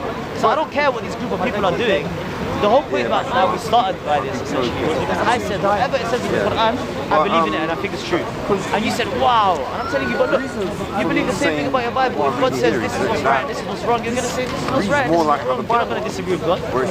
So because I believe the Quran is the truth, whatever is inside the Quran, I believe is true. That's my point. It's exactly the same. Yeah, the wording's the same. Would I marry a 6-year-old? There's no indication. No, with it. Why not? Because number one, okay, I'll give you several points. Number one, yeah, a 6-year-old of today is not even the same as a 6-year-old from 100 years ago, let alone 1400 years ago. Okay? So, was I there? Were you there? So how do you know? How do you know? Okay, let me ask you something. If we went to war, my tribe and your tribe, yeah, and God told me to go to your tribe and take the young woman for myself, sorry, not the young woman, the child woman for myself, would that be an issue with you? Either or. That's what it was. With a child woman. Yeah, would you think that's okay? So the angel Gabriel, he'll go up there and mercy and bring it to I looked at the verse myself, and you can tell me our context is that. And the woman all deceived the Israelites, so they killed the woman, but they didn't want to end the lineage, so they took the woman's children. But okay, so now I'm glad you said that. I'm glad. Wait. I'm glad you said that. Were you there? Were you there to know what they did with the woman's children? No, but were you there? But you just asked me the same question about 1400 years ago. No. Wait. Okay. Very good. So. Wait. Let me finish my point. No. I'm not. No. Let me push that to the side for now. I only asked that question because I wanted that answer. Wait. Let me finish my point. Information about how it came about. Do you want me to answer? Let me answer. What do you mean? I was in the middle of my answer. You cut me off. Let me finish. Let me finish my point, and then you can make your point. You just told me, I'm not making a point, and I said, let me make my point. You're like, no, let me make my point. Go ahead. So then that means a Christian as well. The Bible's not the word of God. Yes. That's my claim on my paradigm. And it doesn't claim to be the word of God either. It claims to be a bunch of people right. Does it say you should marry a 6-year-old? Behind them, right? What does the Quran say about when to get married? They don't even know the wrong. Yeah, but then remember, not the Quran and Hadith. Where in the Quran and Hadith does it say go marry a 6-year-old? Trustworthy men, yeah. We know their names, we know their lives, we know their families, we know how good their memory was, we know where they live, right? But when it comes to the Gospels, we don't even know who they were, let alone where they lived or how good their memory was. But here's the thing, we have information, and it's we have two different books. One is let me know when you're finished. What you can understand and see how it can change your life. There's another book comes. I appreciate it. No, but it's not change your life. It can change your life.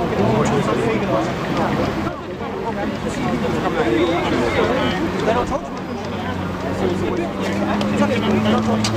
That's why they don't do it. That shows the Bible. The marriage contract was at 6, they consummate at 9. So.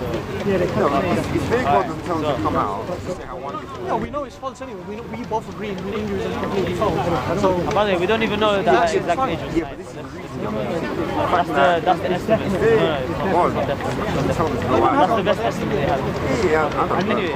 Anyway, it doesn't. Honestly, that's irrelevant. But my point was that can I make my point now? People came in that yeah, but not in a way that benefits us. I'm sure Hinduism has benefits.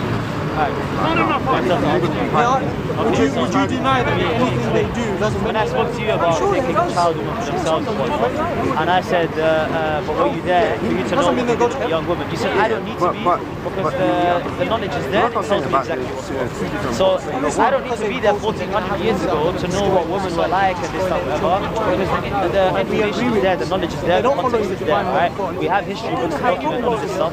We have things from just 100 years ago, country, it was legal to marry a 10-year-old. Only 100 years ago. And we're talking about 1400 years ago. Right? This is a long, long time, yeah? Where obviously people mature at different rates and whatnot. Biologically, we're talking about different views. Biologically, do you understand? Get to the point. Get to the point. Just make the very different.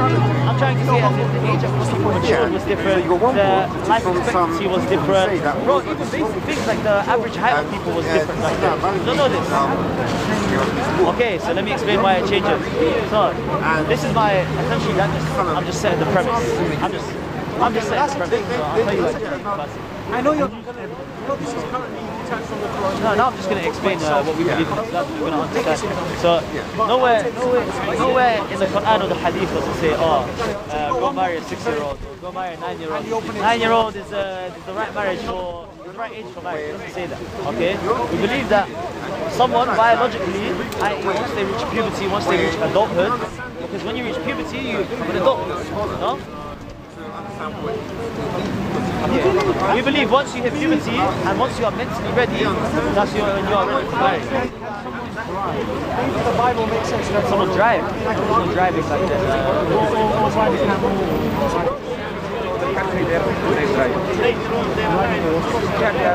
So here's the thing. Okay, let me ask you something. I can see.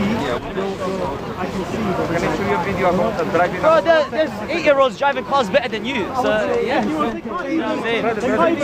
Children in Gaza, they are children. They go to market. They work in the market. I'm saying. These are children who are working harder than you on a daily basis. So look, wait.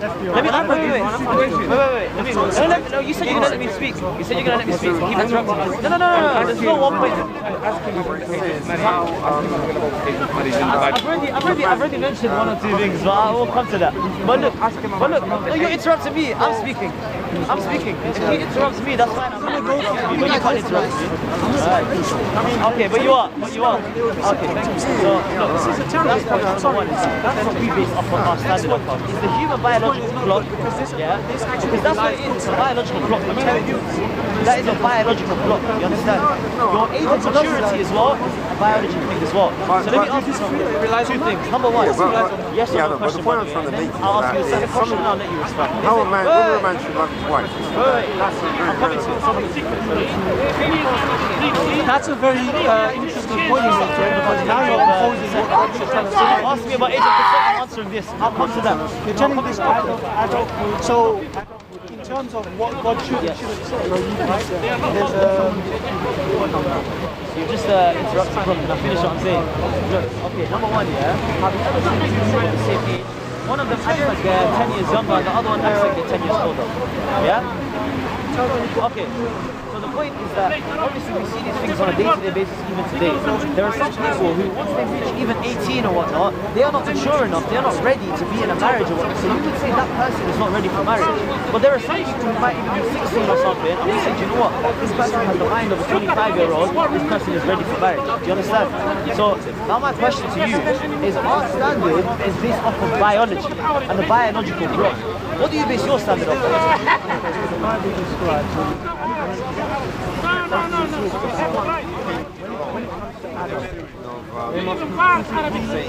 married and truth. You agree with Muslims? Yeah, exactly. Take your shahada, yalla, habibi. I don't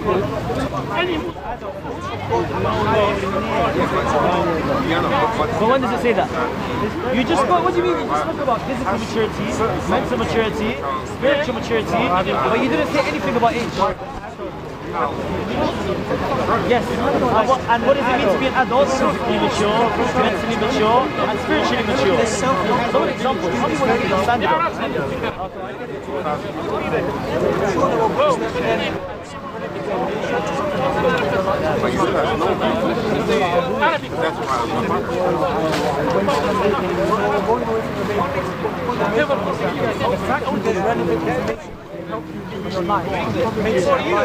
Yeah, very good.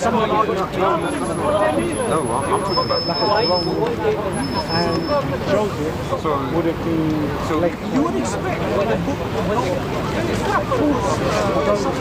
what you already see there was kind of a benchmark. You would expect that because God would have done those things basically. Even in the Jewish community today. So in terms of causing separation, no reason.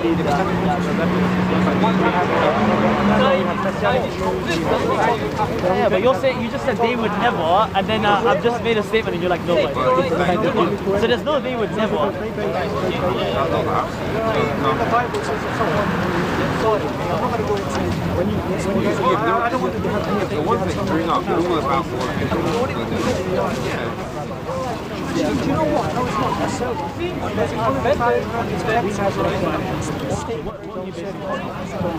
Based off the Bible.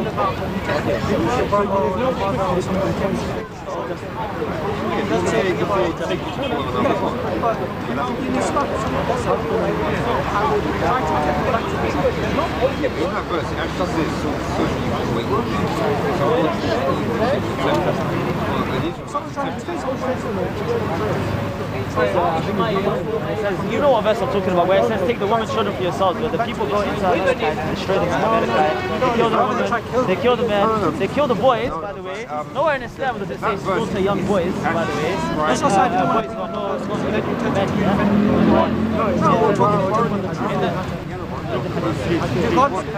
God says he killed the young boys purposefully, yeah, he wasn't punished for it. Purposefully, and he... So when we're talking about this, that's what I've literally... Tell me right now. it's quality. What's the hadith number? What's the hadith number? Because, like I said, the English probably hasn't... What's the hadith number? Right. The reason I'm using Hindu is because we know it's from. You're going to say, oh, you know that there's thousands and thousands of hadith, and you're saying, oh, you don't even know. I don't know thousands and thousands of hadith. And I told you from the start of the conversation, like, I've read a bit of Quran, I've read a bit of hadith. I'm not a sheikh, I'm not a scholar or something. You know what I'm saying? So you can't, don't come and hit me with the like, oh, you don't even know your religion type of thing. I'm not trying to do I'll ask you honestly, is there a book that can have all of these quotes and still not be divided? No. Get the hadith. Get the hadith. Could it exist? No. Explain that after. It is possible. No. You have like that, but you wouldn't have. You alright? You wouldn't have the. You've been talking for a long time. What you're talking about? Truth. Alright. You wouldn't have the prophets during the Old Testament, because with us we add those prophets to the Old Testament. So I'm trying to understand the point. Babies. So what's the point? Prophets writing for that? No, because if you read the Old Testament, a lot of the prophets end up in situations which are which are dangerous. Which are dangerous. Dangerous spiritually or dangerous physically? No, physically. You've never heard of prophets doing miracles. You don't believe prophets ever lived off and it became a miracle. Because if you go back to say the truth. Okay, let me ask you something. Do you think God is limited in his capability to not be able to make a baby speak? Sure. Wait. Do you believe, for example, do you believe God is limited? Do you believe God is limited?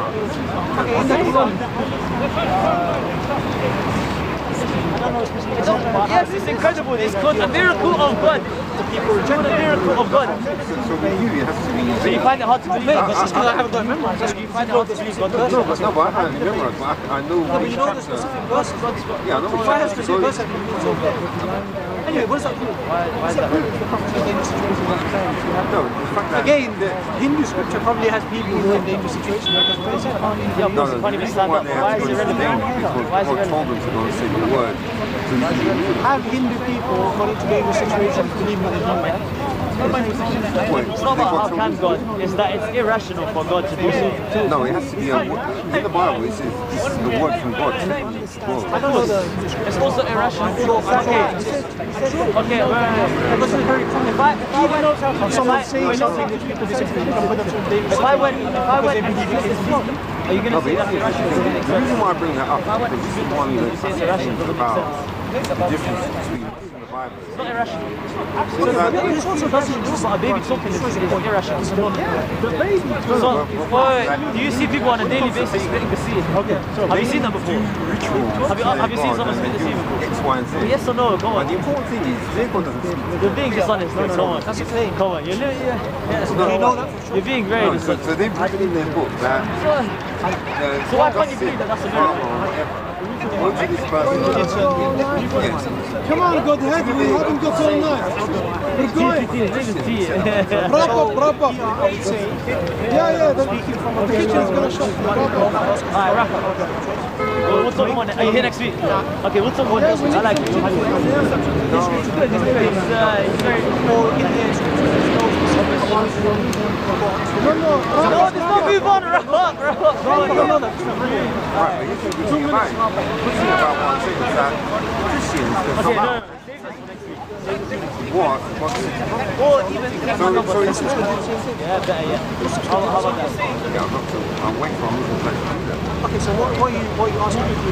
No, I'm saying that. What are you asking for specifically? I'm making a point. I need to be careful with this. I'm going to be trapped. Come next week and talk to you. I'm going to be trapped. What you're saying is that God doesn't address Muslims to do certain things because they believe in God and put themselves in a compromising situation because they have taqwa or certainty. Oh no, I'm talking about what's written in the book. So you're referring to the point of the prophets. Wrap up, man, wrap up. Not for themselves, not for their own sake, but because they trusted God. No, because God actually gave them Because the they were word. commanded to. Yeah, he gave us the word to go. Would you not say the Prophet Muhammad did that? He was told by God and then he put himself in a dangerous situation. Do you know about the treatment the Prophet and his companions faced in Mecca? Yeah, but remember, we're trying to stick to, remember doing Bible and Quran. Yes. What you're describing is what's come from man. But I mean, Allah's words to Muhammad wasn't in the Quran. So we wouldn't have to be in the Quran. He's using the Quran. Yeah, but what happened to him? He was persecuted. Yeah, but beaten. Yeah, no, but Allah doesn't narrate that part. Moses said, have you killed an innocent soul? You have killed no Yeah, one. so all you've got in the Quran is the words that Allah spoke to him that were written down. You've got the hadith as well, where Right, but the Prophet was told to say this thing. yeah, but the point is that those hadiths, that's the part where it wasn't Allah. Because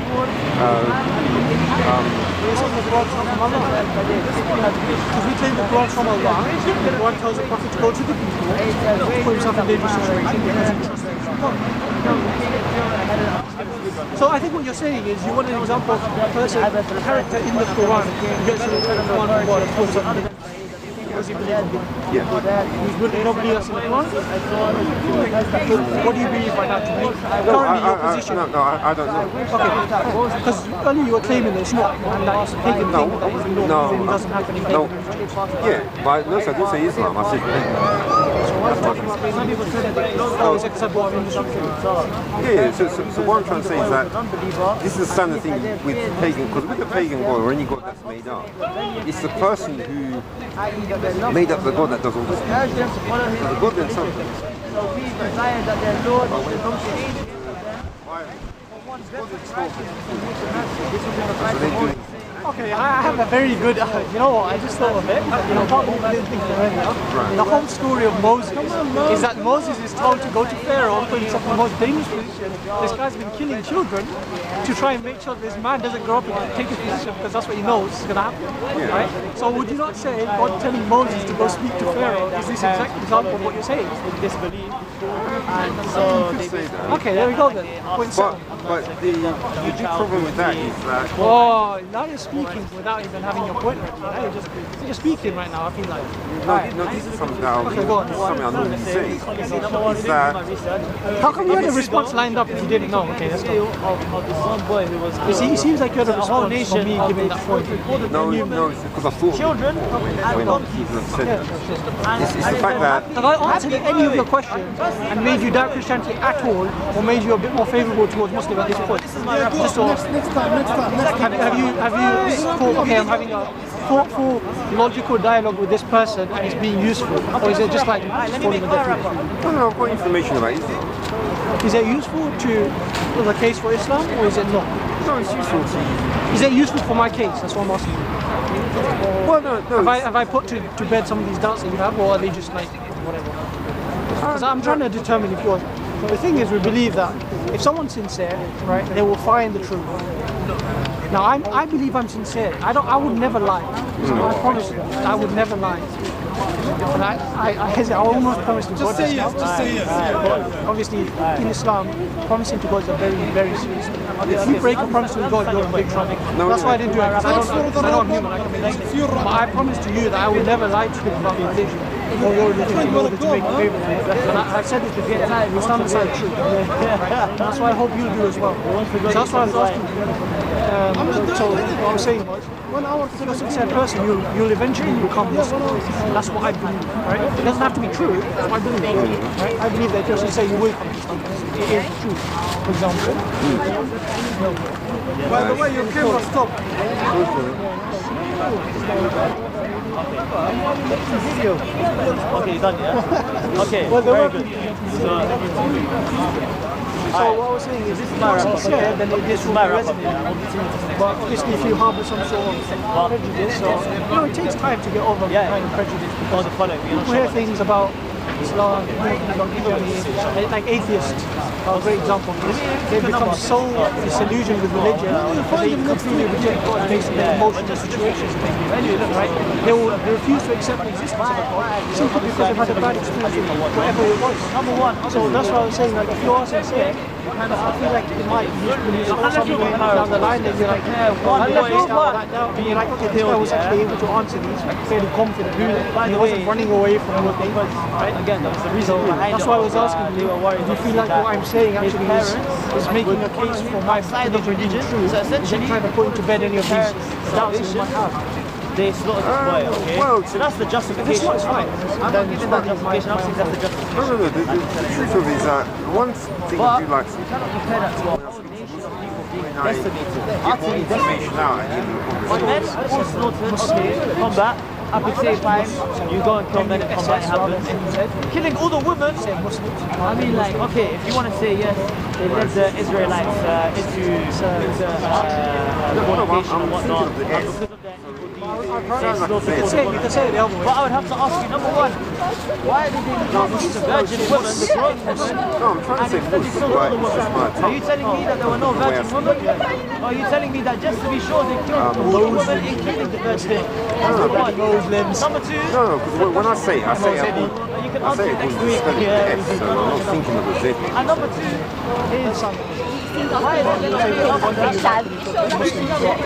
yeah, when they can get information, when they say stuff honestly about the belief, so I can actually know something. Okay, obviously I believe that there's nothing, absolutely nothing to hide. That's what the truth is. Are you telling me there's nothing to hide? These young women for themselves and they kept them in the same house so that they could cook for them and wash their windows or this, that. So take them for yourself. What does that mean? Take them for yourselves. They are for you. Who are you wishing them? Have sex with them. Have sex with them. Young women, children. That's what it says. You know what I'm saying? Oh, that's what it implies at the very least. Yeah? No, it's not justified by saying, we didn't want to wipe out the lineage of these people, and so we're going to take the young women and we're going to marry them and fornicate with them and whatnot, so we can keep the lineage. Are you going to tell me that that's okay, that's right? And you want to talk about child marriage? Yeah, but you only have to wait for the hadith to know that stuff is written down. We actually get it straight in the Bible. We have them right now in the Bible. Unfortunately, writing down the things that God said. Incorrect, even though when I asked you what your standard is, it was the exact same standard in the Bible. You said he was accepted. Why are you still talking? That's it. We're done. We're done. We're done. We're done. Yeah, we're done. Thank you very much. Thank you very much. Thank you very much. Yeah, a long time ago. Thank you. Thank you for it was a good video. I'll talk to you later. How do you know? That's what I'm saying. That's why it always goes back to the point. How do you know this? How do you know this is because you're believing it right now. Listen, some believe it. That's not the main issue. But you already know that. Yeah, after. Let him already established that one doesn't. That's good. Okay, but that doesn't mean it's divine. Oh man, I know. Plenty of books of quality doesn't make them divine. Plenty of books have all those qualities, and doesn't make them divine. Yeah, no, but remember going back, drop me a text what I said is that we're trying to look for something I'm not going to be there. See, where are you? Yeah, so we have to use our reasons, because the magic will come and tell us. So this is funny. It's the reason we claim the Quran is a miracle. The reason we claim the Quran is a miracle. When you're a Christian, you come to a Christian perspective. Whenever one is good, we'll see next time. you have to use what you know. And the things you know right now. Listen, see, you're a good guy, man. I like your personality. You're a good guy. Inshallah, we'll take a course. One day, inshallah, you'll teach. The book is things that wouldn't possibly say in the kingdom of Muslims good people. We don't steal. Now with Islam, we don't. Okay, who will think? Yes, of course, yeah. I want to. Think about it. Okay? Have an understanding. Be Christian next time. I will live there, but I'm going to go. These are criteria. But inshallah, We use criteria that can be imposed on the table rather than something we use. So, for example, the criteria is does the book claim from God? Does it come from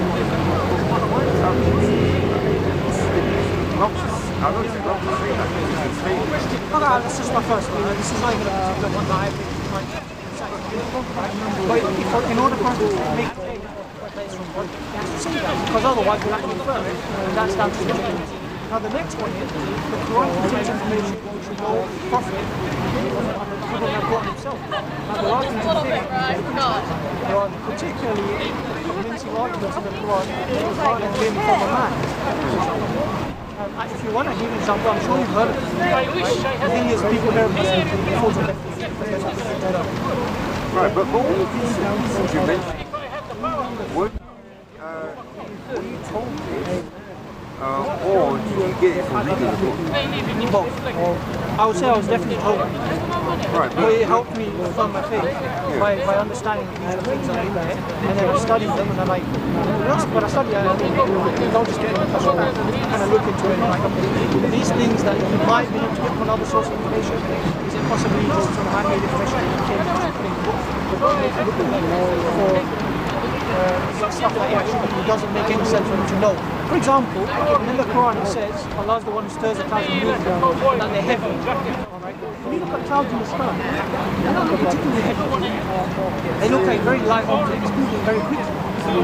But no human could know that at the time. It does depend on the translation. We can go to translation because I don't use translation anyway. I use the word in Arabic and I look at the words and the meaning from the Arabic dictionary, right? I don't use this translation of someone else. Yes, I'll use the translation for my first analysis of it, right? Because obviously when I look at the Arabic word, it doesn't immediately have a meaning. I don't know it. But I'll use it.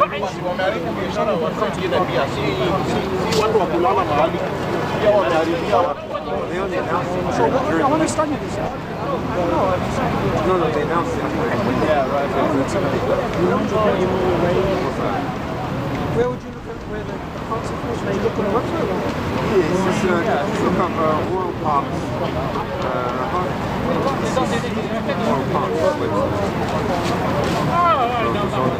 So what do you mean by translation? So this is the verse I was referring to.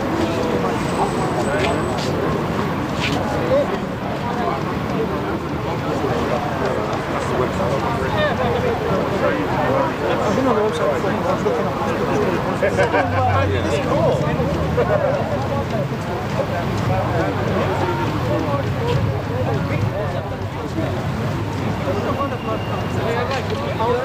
Well, yeah, so that's just one very basic because obviously at the time they didn't have a way to get to that height, so how could they possibly know that the clouds were heavy? And even if you do climb up, actually, when you encounter the clouds, they're quite light because they just spread vapor. Well, anyway, I was going to go up my I'm sorry. Yeah, I was just saying, those are the 2 points. I can look into more, and I'm sure you can find more as well. For example, the linguistic miracles, we can go into that another time. Which way are you going to walk? I'm kind of until I walk to the crossing. So the linguistic miracles would be, for example, any person who knows Arabic, who studies Arabic in terms of the linguistic. God help him. They can find that actually the words that were used were not familiar to the people at the time, but they understood. So there was obviously this will be lost because it's not Arabic. But there's a few more, you know. These are just some of the ones. These are things you could apply to any book to try and see. Yeah, but I just like the fact that I suppose some of the arguments you made you can apply to other books too. No, but what I like is the fact that I can get it from what's in the Bible without having to go to a scholar. Is this guy Muslim? If he's off the hat. He's one of your guys. No. Well, you're obviously Sunni. But I guarantee you. Okay, let's go. Yeah. Yeah, I mean, obviously the thing I think about most is the moment you die, right? Because that's when it's decided. The second you die, it's over, man. Yeah, but that's what I'm saying about getting. So like, be careful. Yeah, that's what I'm saying about getting the rewards from God before you die. So we have that concept in Yeah, but how Islam. do you know the rewards from God? That's the thing. What do you mean? You have to be able to know that any reward you get. Which reward? Which reward? Oh no, Which reward? Yeah, I'm gonna go to trade. Well, I'm gonna go. Alright. Which rewards are you talking about? No, remember I was reading that Rewards verse. while you're alive, or? Yeah, while you're alive. Yeah, so we believe that rewards in this life can be given to people who are good, and we also believe that reward, like what you might receive as a reward, might actually be a test. So if someone's given a lot of wealth, that can be a test to him, as well as the person that's not.